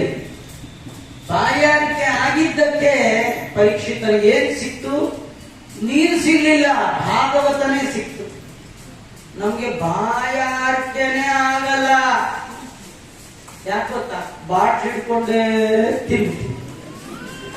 ಹಿಂದಿನ ಕಾಲದಲ್ಲಿ ಋಷಿಗಳು ಮುನಿಗಳು ಕಮಂಡ್ಲು ಇಟ್ಕೊಂಡೇ ತಿರುಗೋರು ಅಲ್ವಾ? ನಮ್ಮೀಗ ಕಮಂಡ್ಲು ಇಲ್ಲ, ಅದು ಕಾಸ್ಟ್ಲಿ ಆಂಟಿಕ್ ಪೀಸ್, ಅದು ತಗೊಂಡು ಓಡಾಡ. ಅದಕ್ಕೆ ಯೂಸ್ ಅಂಡ್ ಥ್ರೋ. ಯಾವ್ದಾದ್ರು ಬಾಟ್ಲು, ಹುಟ್ಟದಾಗಿಂದ ಬಾಟ್ಲು. ಕಡೆಗೆ ವೈಕುಂಠ ಸಮಾರಾಧನೆ ದಿನ ಕೂಡ ಕುಡಿಯೋರಿಗೆಲ್ಲ ಒಂದೊಂದು ಬಾಟ್ಲು, ಎಲ್ಲ ಬಾಟ್ಲು ಅನ್ಕೊಂಡ್ಬಿಟ್ಟಿಲ್ಲ. ನೀರಿಗೆ ಪ್ಯೂರ್ ಇಟ್ಟಂತ ನೀರು ಬಾಟ್ಲಿ ಅಂದು ಹುಟ್ಟದಾಗಿಂದ ಸಾಯೋವರೆಗೂ ಬಾಟ್ಲಲ್ಲೇ, ಪ್ಲಾಸ್ಟಿಕ್ ಅಲ್ಲೇ ಬದುಕದಂಗಾಗ್ತಲ್ಲ. ನೋಡಿ, ಸಂಧ್ಯಾ ವಂದನೆ ಒಳಗೆ ಒಂದು ಮಂತ್ರ ಇದೆ. ಅದೇನ್ ಮಂತ್ರ ಅಂದ್ರೆ ಒಂದೇ ವರ್ಡ್, ಆಪ ಸರ್ವಸ್ಯ ವೇಷತಿ.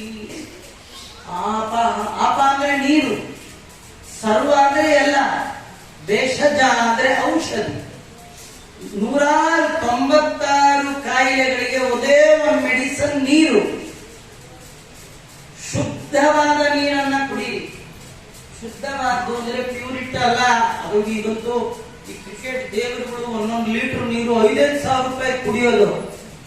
ಅವರು ಒಂದಿನ ಬೊಂಬಿನ ಮೇಲೆ ಹೋಗೋರೆ ರಾಮ್ ನಾಮ್ ಮತ್ತೆ 5,000 ನೀರು ಕುಡಿದವ್ರು 5,000 ವರ್ಷ ಬದುಕಿದ್ದೆಲ್ಲ ಕೇಳಿ ಎಂತೆಂತವ್ರು ಇವತ್ತು ಅಡ್ರೆಸ್ ಇಲ್ದಂಗೆ ಹೋಗ್ಬಿಟ್ಟಿದ್ದಾರೆ. ಅದೇ ನಮ್ಮಜ್ಜಿ ನಿಮ್ಮಜ್ಜಿ ನಮ್ಮ ತಾತ ಅದೇ ಕೆರೆ ಬಾವಿ ನೀರು ಕುಡ್ಕೊಂಡು ಕರೋನಾ ಒಳಗೆ ಊರವರೆಲ್ಲ ಸತ್ರು. ಈ ಅಜ್ಜಿ ಸ್ಟ್ರಾಂಗ್ ಹೀಗೆ ಅದೇ ಕೊಳತ್ ನೀರು ಅದೇ ಕುಡ್ಕೊಂಡು ಹಂಗೆ ನೋಡಿ. ಇನ್ನೊಂದು ಹೇಳ್ತೀನಿ, ಅಮೆರಿಕ ಅಂತ ಪ್ಯೂರ್ ಕಂಟ್ರಿಲಿ ತುಂಬಾ ಜನ ಸತ್ರು, ಇಂಡಿಯಾ ಒಳಗೆ ಸಾಯಲೇ ಇಲ್ಲ. ಇಂಡಿಯಾ ಅಷ್ಟು ಮ್ಯಾನ್ ಪವರ್ ಕಳ್ಕೊಳ್ಳಿಲ್ಲ. ಯಾಕೆ ಗೊತ್ತಾ? ಪಲ್ಯೂಷನ್ ಅಲ್ಲೂ ಬದುಕೋದು ಹೇಗೆ ಇಂಡಿಯಾ ಗೊತ್ತಿದೆ. ಅವ್ರು ಆಗಲ್ಲ, ಪ್ಯೂರ್ ಬದುಕಿದವರು. ಚೂರು ಗಾಳಿ ಒಳಗೆ ಹೆಚ್ಚು ಕಮ್ಮಿ ಆಗ್ತದೆ ಇಂದಿರಾ ಗೋವಿಂದ. ನಮ್ ಗಾಳಿ ದೇವರು ಬಂದ್ರು ಗೋವಿಂದ ಆಗಲ್ಲ. ಗಾಳಿ ದೇವರು ಯಾರು? ಎಲ್ಲರೂ ಕೂತಿದ್ದಾರೆ.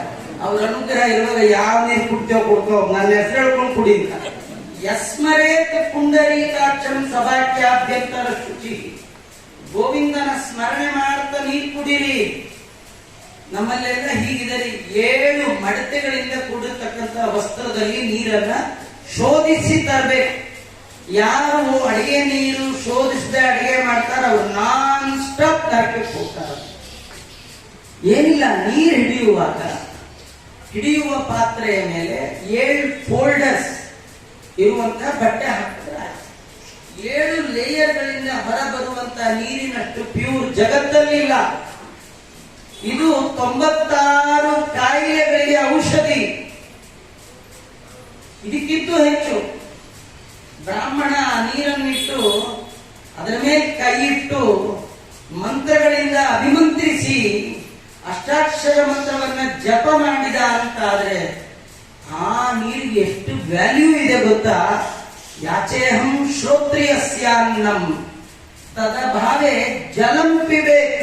ಉತ್ತಮನ ಮನೆಯ ನೀರನ್ನಾದ್ರೂ ಕುಡಿಬೇಕಂತೆ, ಎಲ್ಲದರಲ್ಲಿ ನೀರು ಕುಡಿಬಾರ್ದು. ನೋಡಿ, ಅವರಿಗೆ ಬಾಯಾರಿಕೆ ಆಯ್ತು. ಯಾರಿಗೆ? ಪರೀಕ್ಷಿತನಿಗೆ ಬಾಯಾರಿಕೆ ಆಗದೆ ಇರತ್ತಾ? ಬೇಟೆಗೆ ಹೋದವ್ರಿಗೆ ಇಷ್ಟು ಕಾಮನ್ ಸೆನ್ಸ್ ಬೇಡವ? ಒಂದು ಬಾಟಲ್ ನೀರು ತಗೊಂಡು ಹೋಗ್ಬೇಕು ಅಂತ ಬೇಡವೆ? ಇಲ್ಲ, ನೀರು ತಗೊಂಡೋಗಿಲ್ಲ. ಹೀಗಾಗಿ ಬಾಯಾರಿಕೆ ಆಯ್ತು, ನೀರು ಬೇಕು. ನಮಗೂ ಎಷ್ಟೋ ಸತಿ ಬಾಯಾರಿಕೆ ಆಗತ್ತೆ, ಆದ್ರೆ ನೀರು ಬೇಕು ಅಂತ ಹುಡುಕೊಂಡೇನು ಹೋಗಲ್ಲ. ಬಸ್ ಸ್ಟ್ಯಾಂಡ್ ಅಲ್ಲಿ ಯಾವ ಅಂಗಡಿ ಸಿಕ್ಕರೂ ಸರಿಯೇ, ಯಾರೇ ಮಾಡ್ತಾ ಇರ್ಲಿ, ಯಾರೇ ಮಾಡ್ಲಿ, ಯಾರೇ ಅನ್ಯ ಧರ್ಮದವನು ಯಾವನೇ ಮಾಡ್ಲಿ, ಅವನು ಗಟ ಗಟ ಗಟ. ಅದು 96 ಕಾಯಿಲೆಗಳಿಗೆ ಕಾರಣ ಆಗತ್ತಾ ನೀರು. ಒಂದು ನೀರು ಅದೇ ಔಷಧಿ, ಅದೇ ರೋಗಕ್ಕೆ ಕಾರಣ. ನಿಮ್ಗೆ ಕಥೆ ನೆನಪಿರ್ಲಿ ಅಂತ ಹೇಳ್ತೀನಿ, ಎಲ್ಲ ಕಥೆ ನಾನು ಹೇಳಲ್ಲ. ಪರೀಕ್ಷಿತನಿಗೆ ಬಾಯಾರಿಕೆ ಆದಾಗ ಹುಡುಕಿಕೊಂಡು ಹೋದ ನೀರಿಗೆ. ಯಾಕೆ? ಅವನೊಂದು ನಿಯಮ, ಎಲ್ಲರಲ್ಲಿ ಕುಡಿಯಲ್ಲ. ಎಲ್ಲಿ ಕುಡಿತೀರಿ? ಯಾವ್ದಾರ ಆಚಾರ ಮನೆಯಲ್ಲೇ ಕುಡಿತೀನಿ. ಹುಡುಕೊಂಡು ಹೋದ. ನಾವು ಅಷ್ಟೇ, ಸಿಕ್ಕಲ್ಲಿ ನೀರು ಕುಡಿಬಾರ್ದು, ಹುಡುಕೊಂಡು ಹೋಗ್ಬೇಕು. ಕೇಳಬೇಕು, ಅವನ ಕೇಳಬೇಕು, ಕೊಟ್ರೆ ಕುಡಿಬೇಕು, ಕೊಡದೇ ಇದ್ರೆ ಬಾಯಿ ಮುಚ್ಕೊಂಡು ಹೋಗ್ಬೇಕು. ಹೆಚ್ಚು ಕಮ್ಮಿ ಮಾಡಿದ್ರೆ ಪರೀಕ್ಷಿತನ್ನೇ ಬಿಡ್ಲಿಲ್ಲ. ಅವನಿಗೆ ಸಿಟ್ಟು ಬಂತ್ರಿ. ಆಚಾರ್ಯ ನೀರು ಕೊಡಿ, ಆಚಾರ್ಯ ನೀರು ಕೊಡಿ ಅಂತ ಕೇಳ. ಆ ಆಚಾರ್ಯ ಹೆಸರು ಶೃಂಗಿ ಅನ್ನುವ ಋಷಿ. ಅವರು ಹೀಗೆ ಧ್ಯಾನ ಮಾಡ್ತಾ ಕೂತಿದ್ರು. ಅವ್ರು ಎಷ್ಟು ತಪಸ್ವಿಗಳು ಅಂದ್ರೆ, ಒಮ್ಮೆ ಕಣ್ಣು ಮುಚ್ಚಿಬಿಟ್ರೆ ಸಾಕು, ಅವ್ರು ದೇವರು ನೋಡ್ತಾ ಕೂತಿದ್ರು. ಈ ಸೀರಿಯಲ್ ನೋಡ್ತಾ ಕೂತವ್ರು ಏನ್ ನೆನಪೇ ಇರಲ್ಲ. ಕಳ್ಳ ಬಂದ್ರು ಅವ್ರು ಹೇಳ್ತಾರೆ ಬರುತ್ತೆ, ಅವಮ್ಮ ಏನ್ ತಿರುಗಲ್ಲ. ನೀನ್ ಪಡಿ ನಿಧಾನ ಕದ್ದು ಒಂದು ಲೋಟ ಕಾಫಿ ಟೀ ಮಾಡ್ಕೊಂಡು ಕುಡಿದು ಆರಾಮಾಗಿ ಹೋಗೋಣ, ಚಲೋ ತಗೊಂಡು ಏನು ನೋ ಪ್ರಾಬ್ಲಮ್. ಯಾಡಲ್ಲ. ಕೆಲವರು ಸೀರಿಯಲ್ ಬರುವಾಗ ಎಷ್ಟು ಸೀರಿಯಸ್ ಆಗ್ತದೆ. ನೀವು ನೋಡ್ತಾ ನೀವು ಬೇಕಾದ್ರೆ ನೀವು ಸೀರಿಯಲ್ ನೋಡ್ಬೇಡಿ, ಸೀರಿಯಲ್ ನೋಡೋ ಮುಖವನ್ನ ಸೀರಿಯಸ್ ಆಗಿ ನೋಡಿ. ಎಷ್ಟು ನವರಸಗಳು ಆ ಮುಖದಿಂದ ಈಚೆಗೆ ಬರ್ತಾ ಇರುತ್ತೆ ಅಂದ್ರೆ ಅಷ್ಟ ಆಶ್ಚರ್ಯ. ಇವ್ರ ಮನೇಲೇ ನಡೀತಾ ಇದೆಯೋ ಅನ್ನೋ ಪ್ರೋಗ್ರಾಮ್ ಅನ್ನೋ ಹಾಗಾಗ್ಬಿಟ್ಟು ಅಲ್ವಾ? ಹಾಗೆ ಜ್ಞಾನಿಗಳಿಗೆ ಕಣ್ಣು ಮುಚ್ಚಿ ಕೂತ್ರೆ ದೇವರನ್ನ ಕಂಡಾಗ ಮೈನೇ ಎಚ್ಚರಿಕೆ ತಪ್ಪೋಗ್ಬಿಡುತ್ತೆ. ಅದಕ್ಕೆ ಹೆಸರೇ ಅಸಂಪ್ರಜ್ಞಾತ ಸಮಾಧಿ. ಪ್ರಜ್ಞೆ ಇಲ್ಲ ಅವನಿಗೆ.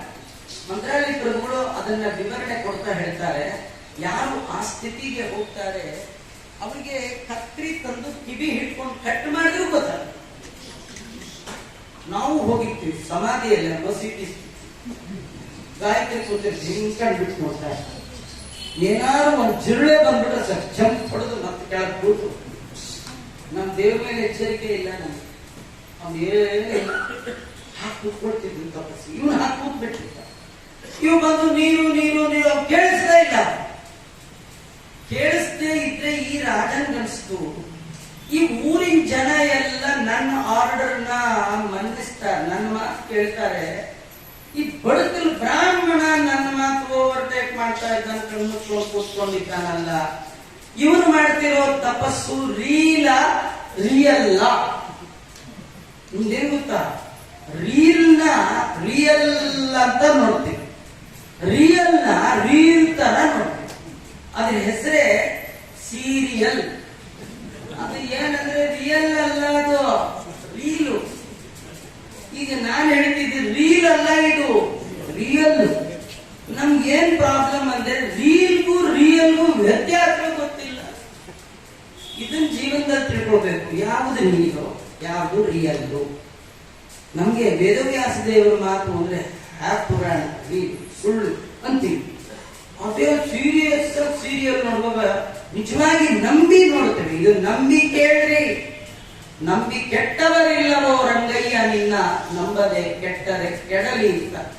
ರಂಗಯ್ಯ ಅಂದ್ರೆ ವೇದವ್ಯಾಸ ದೇವರು. ಅವರ ಮಾತಿನಲ್ಲಿ ನಂಬಿಕೆ ಇದ್ರೆ ಕೇಳಿ, ಬಿಡಿ. ಹಾಗಾಗಿ ಅವನಿಗೆ ಬಹಳ ಬೇಜಾರ. ಇವರು ಮಾಡುವ ತಪಸ್ಸು ನಿಜವಾದ ತಪಸ್ಸ ಡೂಪ್ಲಿಕೇಟ್ ತಪಸ್ಸ ಟೆಸ್ಟ್ ಮಾಡೋಣ ಅನ್ನುವ ದುರ್ಬುದ್ಧಿ ಬಂತು. ಇದ್ರಲ್ಲಿ ನಮ್ಗೇನ್ ಕತೆ ಅಂದ್ರೆ ಇನ್ನೊಬ್ರನ್ನ ಟೆಸ್ಟ್ ಮಾಡಕ್ಕೆ ನೀವು ಹೋಗ್ಬೇಡಿ. ಇನ್ನೊಬ್ರು ಟೆಸ್ಟ್ ಮಾಡುವ ರೈಟ್ಸ್ ನಿಮ್ಗೆ ಯಾರು ಕೊಟ್ಟದ್ದು? ನೀವೇ ನೆಟ್ಟಿಲ್ಲ, ಇನ್ನೊಬ್ರಿಗೆ ಏನ್ ಹೇಳಕ್ ಹೋಗ್ತೀರಿ? ಅಲ್ಲ, ಯಾರೋ ಪಾಪ ಒಬ್ಬರು ಕಾಯ್ತು ಮಾಡ್ತಾ ಕೂತಿರ್ತಾರೆ. ನಿಮ್ಮೆಲ್ಲಗೂ ಹುಲ್ಲಿನ ಕಡ್ಡಿ ತಗೊಂಡೋಗಿ ನಿಮ್ ಟೆಸ್ಟ್ ಮಾಡೋಣ ಅನ್ಕೊಂಡಿದ್ದ. ಹಂಗೆಲ್ಲ ಮಾಡ್ಬೇಡಿ. ನಿಮ್ಗೆ ಯಾರು ಹೇಳಿದಾರೆ ಮಾಡ್ಲಿಕ್ಕೆ? ಅವ್ನ್ ರಿಯಲೇ ಇರ್ಲಿ ಅವ್ರವ್ರು ಮಾಡಿದ ಪಾಪಕ್ಕೆ ಅವ್ರು ಹೋಗ್ತಾರೆ. ಟೆಸ್ಟ್ ಮಾಡ್ಲಿಕ್ಕೆ ಆಚಾರ್ಯ ಮಾಡಿದ್ರೆ ಏನಾಗುತ್ತೆ? ನಿಮ್ ಕತೆ ಅಲ್ಲ, ಪರೀಕ್ಷಿತನ ಕತೆ ಕೇಳಿ. ಅವ್ನ್ ಟೆಸ್ಟ್ ಮಾಡ್ಲಿಕ್ಕೆ ಅಂತ ಏನ್ ಮಾಡ್ದ? ಆ ಕಡೆ ನೋಡ್ದ.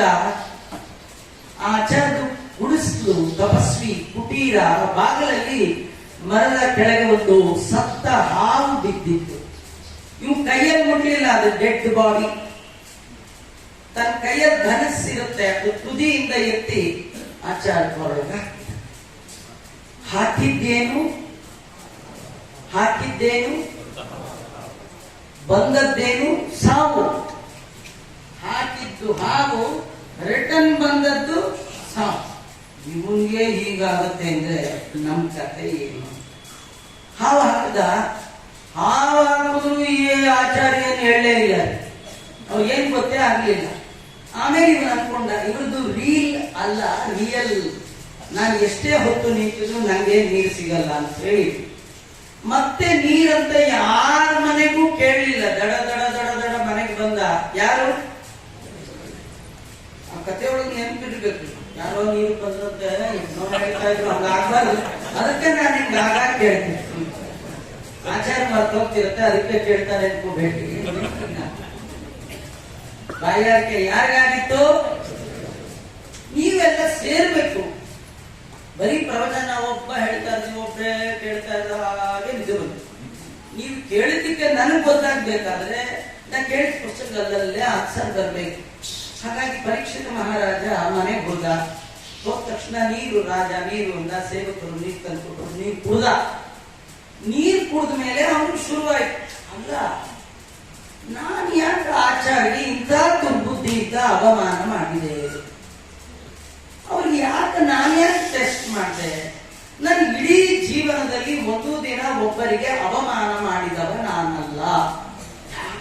ಯಾಕಂದ್ರೆ ಡೇ 1 ಪರೀಕ್ಷಿತ ಹುಟ್ಟಿದ ಮೊದಲ ದಿನವೇ ಧರ್ಮರಾಜ ಪರೀಕ್ಷಿತನ ಜಾತಕವನ್ನ ಪುರೋಹಿತ ಹತ್ರ ಕೇಳಿದ. ನಮ್ಮ ಹುಡುಗನ ಜಾತಕ ಹೇಗಿದೆ? ಅವ್ರು ಹೀಗೆ ನೋಡಿದ್ರು ಈಗಿನ ಕಾಲದವ್ರ ತರ ಅಲ್ಲರಿ, 100ಗೆ ಔಟ್ ಆಫ್ 100 ಕರೆಕ್ಟ್ ಹೇಳೋದು. ಅವ್ರೆಲ್ಲ ಟಕ ಟಕ ಟಕ ಹೇಳಿದ್ರು. ಕಡೆಗೆ ಏನ್ ಹೇಳಿದ್ರು, ನಿಮ್ ಹುಡುಗ ಎಲ್ಲ ಓಕೆ, ಆದ್ರೆ ಮಿಡ್ಲಿ ಏಜ್ ಅಲ್ಲಿ ಬ್ರಾಹ್ಮಣರ ಶಾಪಕ್ಕೆ ತುತ್ತಾಗಿ ಹಾವು ಕಳೆದ ದುರ್ಮರಣ ಸಾಯ್ತಾನೆ ಅಂತ ಹೇಳಿದ್ರು. ಅವತ್ತಿಂದ ಬ್ರಾಹ್ಮಣರ ವಿಚಾರದಲ್ಲಿ ಬಹಳ ಎಚ್ಚರಿಕೆಯಿಂದ ಇರ್ಲಿ ನನ್ನ ಮೊಮ್ಮಗ ಅಂತ ಹೇಳಿ ಬ್ರಾಹ್ಮಣರ ಹತ್ರನೇ ಹೇಗೆ ಬಿಹೇವ್ ಮಾಡ್ಬೇಕು, ಮನೆಗೆ ದೊಡ್ಡವರು ಬಂದ ಈ ಸಂಸ್ಕಾರದಲ್ಲಿ ಅವನಿಗೆ ನಡೆಯಿಂದ ನುಡಿಯಿಂದ ಅವಮಾನ ಆಗಬಾರದು ಅಂತ ಹೇಳಿ ಬ್ರಾಹ್ಮಣರ ಮಧ್ಯೆ ಬೆಳೆಸಿದ್ದ, ಹಾಗೆ ಬೆಳೆದಿದ್ದ, ಹಾಗೆ ಇದ್ದ. ಆ ಪರೀಕ್ಷಿತ ಅನ್ಕೊಂಡ, ನನ್ನ ಜನ್ಮದಲ್ಲಿ ಒಂದಿನ ಒಬ್ಬ ಬ್ರಾಹ್ಮಣನಿಗೆ ಅವಮಾನ ಮಾಡಿದವ ನಾನಲ್ಲ, ಇವತ್ತ್ಯಾಕೆ ನಂಗೆ ಈ ದುರ್ಬುದ್ಧಿ ಬಂತು ನೋಡಿ. ಇದ್ರೊಳಗೆ ನಮ್ಗೆಲ್ಲ ಒಂದು ಕಥೆ ಇದೆ. ಈ ಸುಮ್ಮನೆ ಉಪವಾಸ ಮಾಡಬಾರ್ದು. ಅತಿಯಾದ ಉಪವಾಸ ದುರ್ಬುದ್ಧಿಗೆ ಕಾರಣ. ಸುಮ್ಮನೆ ಈ ಕೆಲವರು 2 ಏಕಾದಶಿ ಮಾಡಿರ್ತಾರೆ, ಮಾಡ್ಬೇಕಾದಾಗ ಮಾಡ್ಲೇಬೇಕು, ಡೌಟ್ ಇಲ್ಲ. 2 ಏಕಾದಶಿ ಮಾಡಿದೀನಿ ಅಂದ ಮಾತ್ರಕ್ಕೆ ಎಲ್ಲರೂ ಸಿಟ್ಟು ಬಿಟ್ಟು ಮಾಡಬಾರ್ದು. ಕೆಲವರು 2 ಏಕಾದಶಿ ಮಾಡಿರ್ತಾರೆ, 3ನೇ ದಿನ ದ್ವಾದಶಿ, ಅವತ್ತು ಹರಿವಾಸರ ಬರೋದೇ ಇಲ್ಲ. ಬಂತು ಅಂತ ತಿಳ್ಕೊಳ್ಳಿ, 9ಕ್ಕೆ ಎಲೆ ಹಾಕಿರ್ತಾರೆ, 48 hours ಫಾಸ್ಟಿಂಗ್. ಮಾರನೇ ದಿನ 9ಕ್ಕೆ ಎಲೆ ಹಾಕಿರ್ತಾರೆ. ಅವತ್ತು ಮಠದಲ್ಲಿ ಬಡಿಸೋರು ಬೇರೆ ಇಲ್ಲ, ಮೆಲ್ಲೆ ಉಪ್ಪು 2 ಕೋಸಂಬರಿ ಇದೆಲ್ಲ ಬಡಿಸ್ಬೋದು. 10 ಗಂಟೆ ಆಗ್ಬಿಡುತ್ತೆ. ಕಡೆಗೆ ಅನ್ನ ಬಡಿಸಿ ಕೃಷ್ಣಾರ್ಪಣ ಹೇಳ್ತಾರೆ. ಇವನಿಗೆ ಬಿಟ್ರೆ ಸಾಕು, ಮುಂದ್ಬಿಡೋಣ, ಎಲೆ ಮಡಚಿ ತಿಂದ್ಬಿಡೋಣ ಅಂತ ರೆಡಿ ಇರ್ತಾರೆ. ಅಷ್ಟು ಹಸು ಇವನಿಗೆ. ಕಡೆಗೆ ಎಲ್ಲ ಆದ್ಮೇಲೆ ಹುಳಿ ಸಾರು ಬಡಿಸೋದೇ ಇಲ್ಲ. ಕಡೆಗೆ ಯಾರೋ ಒಬ್ಬ ಮೇಲೆ ಬಂದು ಎಲ್ಲ ಕಟ್ಟೆ ಕೂತಿರ್ತಾರೆ ಆಚಾರ್ಯರು. ಏನಾಗ್ಲಿ ನಿಮ್ಗೆ, ಹುಳಿ ಹಾಕಲಿ ಸಾರ ಏನೋ ಒಂದು ಹಾಕಿ ಸಾಯಿ ಸಾಯ್ತೀನಿ. ಅಷ್ಟು ಸಿಟ್ಟು ಯಾಕೆ ಬಂತು? 2 ಏಕಾದಶಿ. ಒಳ್ಳೆಯವರೇ ಆಚಾರ್ಯರು ಉಪವಾಸ ಹಂಗಾಡ್ತಾರೆ. ಕೆಲವ್ರು ಏನ್ ಗೊತ್ತಾ, ಉಪವಾಸ ಉಪವಾಸ ಉಪವಾಸ. ಸೋಮವಾರ ಬಂದ್ರೆ ಶಿವನಿಗೆ ಉಪವಾಸ, ಮಂಗಳವಾರ ಬಂದ್ರೆ ಗೌರಿಗೆ ಉಪವಾಸ, ಬುಧವಾರ ಬಂದ್ರೆ ವಿಠ್ಠಲನಿಗೆ ಉಪವಾಸ, ಗುರುವಾರ ಬಂದ್ರೆ ರಾಘವೇಂದ್ರ ಸ್ವಾಮಿಗೆ ಉಪವಾಸ, ಶುಕ್ರವಾರ ಬಂದ್ರೆ ಇನ್ಯಾರಿಗೂ, ಶನಿವಾರ ಬಂದ್ರೆ ಶನಿಮಾತ್ಮ, ಭಾನುವಾರ ಬಂದ್ರೆ ಸ್ವಾಮಿಯೇ ಶರಣಂ ಉಪವಾಸ ಮಾಡ್ತಾರೆ. ಕಡೆಗೆ ಏಕಾದಶಿ ಬಂದಾಗ ದೋಸೆ 20 ಅಂತ ತಿಂತೀವಿ. ಸಕಲ ವ್ರತಗಳು ಏಕಾದಶಿಯ ಹಿಂದೆ, ವಿಶೇಷವಾಗಿ ಮುತ್ತೈದೆಯರು ಸುಮ್ಮನೆ ಉಪವಾಸ ಮಾಡಬಾರ್ದು. ದಿನತ್ರಯ ದಶಮಿ, ಏಕಾದಶಿ, ದ್ವಾದಶಿ ಬಿಟ್ಟು ಸುಮ್ಮನೆ ಉಪವಾಸ ಮಾಡಿದ್ರೆ ಗಂಡನಿಗೆ ಆಯುಷ್ಯ ಕಡಿಮೆ ಆಗುತ್ತೆ. ಹೋಗಿಬಿಡಿ ಅಂತ ಹೋಗಿಬಿಡಿ ಆಯುಷ್ಯ ವೃದ್ಧಿ ಆಗ್ಬೇಕು. ಮನೆಯಲ್ಲಿ ತಾಯಂದ್ರು ದೇವರ ಮುಂದೆ ತುಪ್ಪ ದೀಪ ಹಚ್ಚಿ ದೇವರಲ್ಲಿ ಏನ್ ಕೇಳ್ತಿದ್ರು ಅಂದ್ರೆ, 2 ಹೊತ್ತು ಉಣ್ಣುವ ಸೊಸೆ 9 ಹೊತ್ತು ಊಟ ಮಾಡುವ ಮಗನನ್ನ ಕೊಡು ದೇವ್ರೆ ಅಂತ ಕೇಳೋರು. ಯಾಕಂದ್ರೆ 2 ಹೊತ್ತು ಸೊಸೆ ಊಟ ಮಾಡಿದ್ರೆ ಮಗನ ಆಯುಷ್ಯ ಚೆನ್ನಾಗಿರುತ್ತೆ. ಮಗ 9 ಹೊತ್ತು ಊಟ ಮಾಡಿದ್ರೆ ಹೆತ್ತ ಅಪ್ಪನಿಗೆ ತರ್ಪಣ ಕೊಡ್ತಾನೆ. ಹೆತ್ತ ಅಪ್ಪನಿಗೆ ತರ್ಪಣ ಕೊಡುವ ಮಗ, ಆ ಮಗನಿಗೆ ಆಯುಷ್ಯವನ್ನ ಕೊಡಿಸುವ ಮುತ್ತೈದೆ ಹೆಣ್ಣು. ಇದನ್ನ ಹಿರಿಯರು ಕೇಳ್ತಾರೆ. ಈಗದೇನೋ ಡೈಟಿಂಗ್ ಅಂತ ಮಾಡೋದು, ಇನ್ನೇನೋ ನೇಚರ್ ಕ್ಯೂರ್. ರಾತ್ರಿ ತೇಲ್ ತಿನ್ನಲ್ಲ, ಒಂದು ಸೌತೆಕಾಯಿ ಪೀಸು, 1-2 ಹೆಸರು ಬೆಳೆ, ಒಂದಿಷ್ಟು ದಪ್ಪೆಣಸಿನಕಾಯಿ ತಿನ್ಕೊಂಡು ಒಂದು ತಿಳ್ಕೊಳ್ಳಿ, ದೇವರು ಹುಟ್ಟದಾಗಲೇ ಇಲ್ಲಿ ಬರೆದು ಬಿಟ್ಟಿದ್ದಾನೆ, ಯಾವತ್ತು ಸಾಯ್ತೀರಿ. 1 ಡೇ ಜಾಸ್ತಿ ಇರಲ್ಲ, 1 ಡೇ ಕಡಿಮೆ ಇಲ್ಲ. ಇಷ್ಟೇ ಅಲ್ಲ, ನೀವು ಹುಟ್ಟುವಾಗಲೇ ನಿಮಗೆ ರೋಗಕ್ಕೆ ಬೇಕಾದ ಎಲ್ಲಾ ಬ್ಯಾಕ್ಟೀರಿಯಾಗಳು ನಿಮ್ ಜೊತೆಗೆ ಹುಟ್ಟುಬಿಟ್ಟಿರುತ್ತೆ. ಅವು ಆಕ್ಟಿವೇಟ್ ಆಗಲ್ಲ. ಎಲ್ಲಿ ತನಕ ದೇವರ ದೃಷ್ಟಿ ನಿಮ್ಮ ಮೇಲೆ ಇರುತ್ತೆ ಅಲ್ಲಿವರೆಗೂ ನಿಮ್ಮ ಬಾಡಿ ಒಳಗಿರುವಂತಹ ರೋಗಾಣುಗಳು ಆಕ್ಟಿವೇಟ್ ಆಗಲ್ಲ. ದೇವರ ದೃಷ್ಟಿ ತಪ್ಪಿದ್ರೆ ಸೇಮ್ ತಲೆನೋವು ಬರುತ್ತೆ. ಆಸ್ಪತ್ರೆಗೆ ಹೋಗ್ತೀರಿ, 3 ದಿವಸದಿಂದ ತಲೆನೋವು ಅಂತೀರಿ, ಡಾಕ್ಟರ್ ಅಂತಾರೆ ಬ್ರೈನ್ ಟ್ಯೂಮರ್. ಇದು ಈಗ ಬಂದದ್ದಲ್ಲರಿ, ಹುಟ್ಟದಾಗೆ ನಿಮ್ಗೆ ಬರೆದು ಬಿಟ್ಟಿತ್ತು. 72ನೇ ವಯಸ್ಸು, ಇಂಥ ತಿಂಗಳು ಇಂಥ ಡೇಟ್ ಇದೆ, ರೆಕ್ಟಿಫೈ ಆಗ್ಬೇಕು, ಐಡೆಂಟಿಫೈ ಬರ್ದ ಅದೇ ಅದು. ಯಾಕಂದ್ರೆ ಭಾಗವತ ಏಕಾದಶ ಸ್ಕಂದದಲ್ಲಿ ಒಂದು ಮಾತಿದೆ, ದೇವತೆಗಳು ಕೂಡ ನಮ್ಮ ಹಣೆ ಬರಕ್ಕೆ ವಿರುದ್ಧವಾಗಿ ಏನು ಮಾಡ್ಲಿಕ್ಕೆ ಸಾಧ್ಯ ಇಲ್ಲ. ನಾ ಮಾಡಿದ ಕರ್ಮ ಬಲವಂತವಾದರೆ ನೀ ಮಾಡುವುದೇನು, ದೇವರೇ ಮಾಡ್ತಾನೆ, ಏನೇ ಮಾಡಿ. ಪರೀಕ್ಷಿತ ಮಹಾರಾಜ ಇಡೀ ಜೀವನದಲ್ಲಿ ಬ್ರಾಹ್ಮಣರಿಗೆ ಅಪಮಾನ ಮಾಡದವ.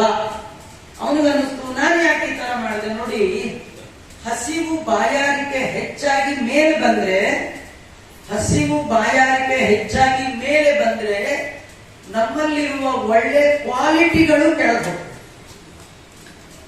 ಆ ನೀರು ಸರಿಯಕ್ಕೆ ಕುಡಿದು ಸಮಯ ಊಟ ತಿಂಡಿ ಮಾಡಿದ್ರೆ ಈ ಹಸಿವು ಬಾಯಾರಿಕೆ ಅದು ಹೋದ್ರೆ ಒಳ್ಳೆ ಗುಣಗಳು ಮೇಲೆ.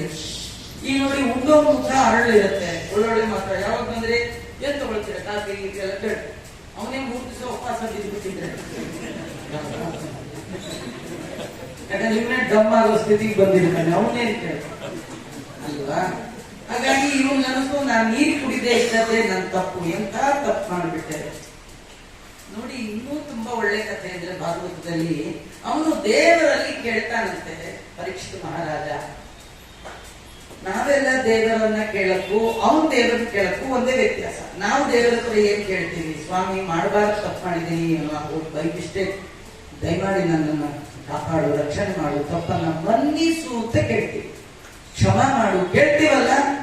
ಅಪರಾಧ ಸಹಸ್ರಾಣಿ ಪ್ರಿಯಂಕ ನಿಶಮಯ ತಾನಿ ಸರ್ವಾಣಿ ಮೇದೇವ ಕ್ಷಮಸ್ವ ಅಂತಿರಲ್ಲ, ಅವನು ಕೇಳ, ಅವನು ಉಲ್ಟ.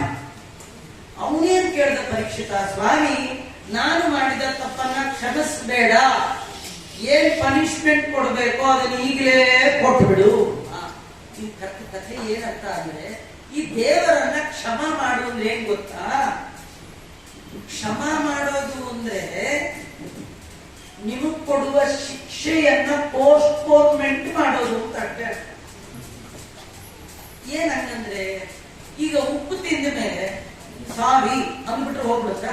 ಉಪ್ಪು ತಿಂದ ಮೇಲೆ ಏನ್ ಮಾಡ್ಬೇಕು, ನೀರು ಕುಡಿಬೇಕಲ್ಲ ರೀ, ಕುಡಿಲೇಬೇಕು. ನಾನು ಇಷ್ಟು ಉಪ್ಪು ಬಾಯಿ ಹಾಕೊಂಡೆ, ತುಂಬಾ ಉಪ್ಪಾಗ್ತಿದೆ ಆಚಾರ್ಯ, ನೀವು ಒಂದು ಲೋಟ ನೀರು ಕುಡಿ.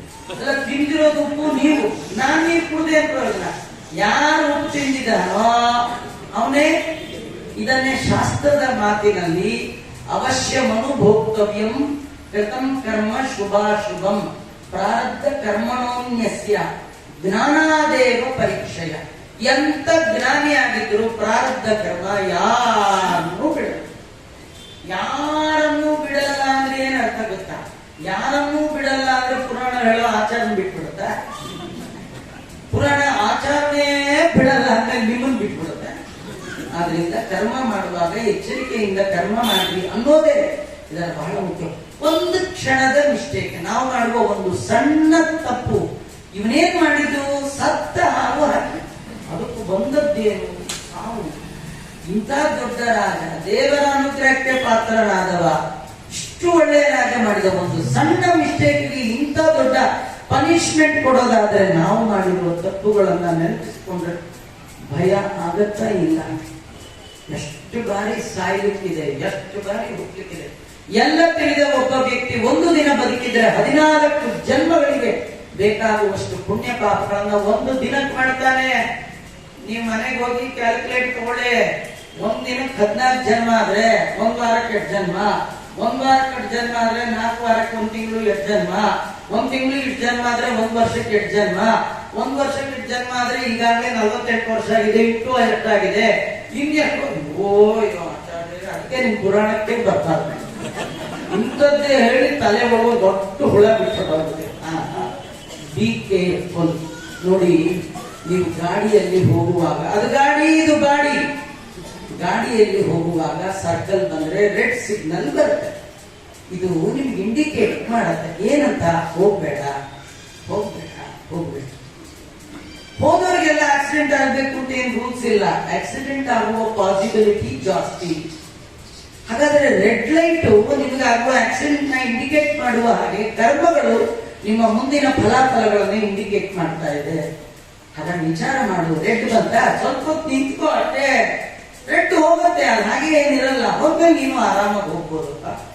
ಹಾಗಾದ್ರೆ ಕರ್ಮ ಮಾಡುವಾಗ ಥಿಂಕ್ ಬಿಫೋರ್ ಥಿಂಕ್ ಅಲ್ವಾ. ಕರ್ಮ ಮಾಡೋ ಮುಂಚೆ ಒಂಚೂರು ವಿಚಾರ. ಯಾರು ಆಚಾರ ಬಂದ್ರು ಸ್ವಲ್ಪ ವಿಚಾರ ಮಾಡಿ, ಯಾರು ಬಂದ, ನೀ ಎತ್ತಿನ ಕೊಡು ಕೊಡು, ಏನಿನ್ ಗಂಟು ಆಯ್ತು. ಕೆಲವರು ಹಂಗಿಲ್ಲ ರೀ, ಈ ಚೇರ್ ಮೇಲೆ ಕೂತಿರ್ತಾರೆ, ಕಾಲ್ ಮೇಲೆ ಕಾಲ್ ಹಾಕೊಂಡು ಈ ಕ್ಷೇತ್ರ ತರ ಈ ಕಾಲ್ ಮಾಡ್ತಿರ್ತಾರೆ. ಯಾರು ಹಾ ಏನ ಅಂತ ಕೂತ್ಕೊಡಂಗೆ ಮಾತಾಡೋದು. ಯಾರು ಮನೆಗೆ ದೊಡ್ಡವ್ರು ಬಂದ್ರೆ ಸರ್ಕತ್ತ ಹೇಳ್ಬೇಕಂತೆ. ಪ್ರತ್ಯುದ್ಗಮ ಪ್ರಶ್ರಯಣಾಭಿವಾದನ ವಿಧೀಯತೆ ಸಾಧು ವಿಧತ್ಸು ಮಧ್ಯಮೆ. ಮನೆಗೆ ಯಾರಾದ್ರೂ ಅತಿಥಿಗಳು, ಅಭ್ಯಾಗತರು, ಗುರುಗಳು, ಹಿರಿಯರು ಬಂದಾಗ ಕೂತ್ರಿ. ಯಾರು ತಪ್ಪಿಳ್ಕೊಳ್ಬೇಡಿ. ಯಾವ ಜನ್ಮದಲ್ಲಿ ಮನೆಗೆ ಬಂದ ದೊಡ್ಡವರಿಗೆ ಅಗೌರವವನ್ನ ಉಂಟು ಮಾಡಿದ್ದೇವೋ ಏನೋ, ಅದಕ್ಕೆ ನಮಗೆ ಮಂಡಿ ನೋವು ಬರುತ್ತೆ. ಯಾರ್ಯಾರು ಮಂಡಿ ನೋವಿಲ್ಲ ಕೈ ಎತ್ತಿ ನೋಡೋಣ. ನಿಮ್ಗೆ ಯಾವ್ದಿಲ್ಲ, ನಾನು 2 ಕೈ ಎತ್ತೇನೆ.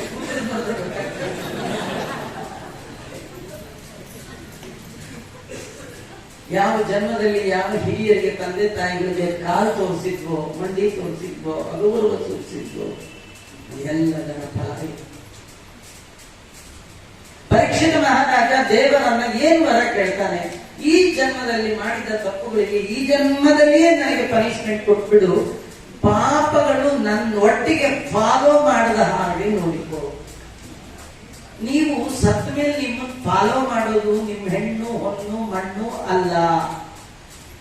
ನೀವು ಟ್ರೈನಿಂದ ಇಳಿಯುವಾಗ ಟ್ರೈನಲ್ಲಿ ಕೂತಿದ್ರಲ್ಲ ಸೀಟು, ಅದು ತಗೊಂಡು ಇಳಿಯಕ್ಕಾಗಲ್ಲ. ಟ್ರೈನಲ್ಲಿ ಹಾಕಿದ್ರಲ್ಲ ಫ್ಯಾನು, ಅದನ್ನ ತಗೊಂಡು ಇಳಿಯಕ್ಕಾಗಲ್ಲ. ಲೈಟ್ ಬಿಚ್ಕೊಂಡು ಹೋಗಕ್ಕಾಗಲ್ಲ. ನೀವೇನ್ ಲಗೇಜ್ ತಂದಿರ್ತೀರಿ ಅದಕ್ಕೆ ಅಲ್ಲ, 2 ಲಗೇಜ್ ಇರ್ಬೇಕು, ತುಂಬಾ ಇರಬಾರ್ದು. ನಿಮ್ಗೆ ಇರೋದೇ 2 ಕೈ, 2 ನಿಮಿಷಕ್ಕೆ ಹೊರಟೋಗ್ಬಿಡುತ್ತೆ. Less luggage, 2 luggage. ನಾವು ತಗೊಂಡು ಹೋಗ್ಲಿಕ್ಕಾಗುವ ಲಗೇಜ್ ಎಷ್ಟು? ಮಧ್ವಾಚಾರ ಅದನ್ನೇ 2 ಲಗೇಜ್ ಇಟ್ಕೊಳ್ಳಿ, ಜಾಸ್ತಿ ಇಟ್ಕೊಬೇಡಿ. ನಮ್ಗೆ ನಾನು ಈ ಬದ್ರಿ ಯಾತ್ರೆ ಕಂಡಕ್ಟ್ ಮಾಡ್ತೀನಿ. ಫಸ್ಟ್ ಟೈಮ್ ನಾನು ಬದ್ರಿ ಯಾತ್ರೆ ಕಂಡಕ್ಟ್ ಮಾಡಿದಾಗ 48 ಜನ ಬಂದಿದ್ರು. ಅದ್ರಲ್ಲಿ ಒಬ್ರು ಮಹಾನ್ ಬಾಬು ಬಂದಿದ್ರು. ಆ ಬಂದವ್ರ ಗಂಡ ಹೆಂಡತಿ ಇಬ್ರು ಈಗಿಲ್ಲ, ಜೋರಾಗಿ ಹೇಳ್ಬೋದು. ಅವರು 13 ಬ್ಯಾಗ್ ತಂದಿದ್ರು.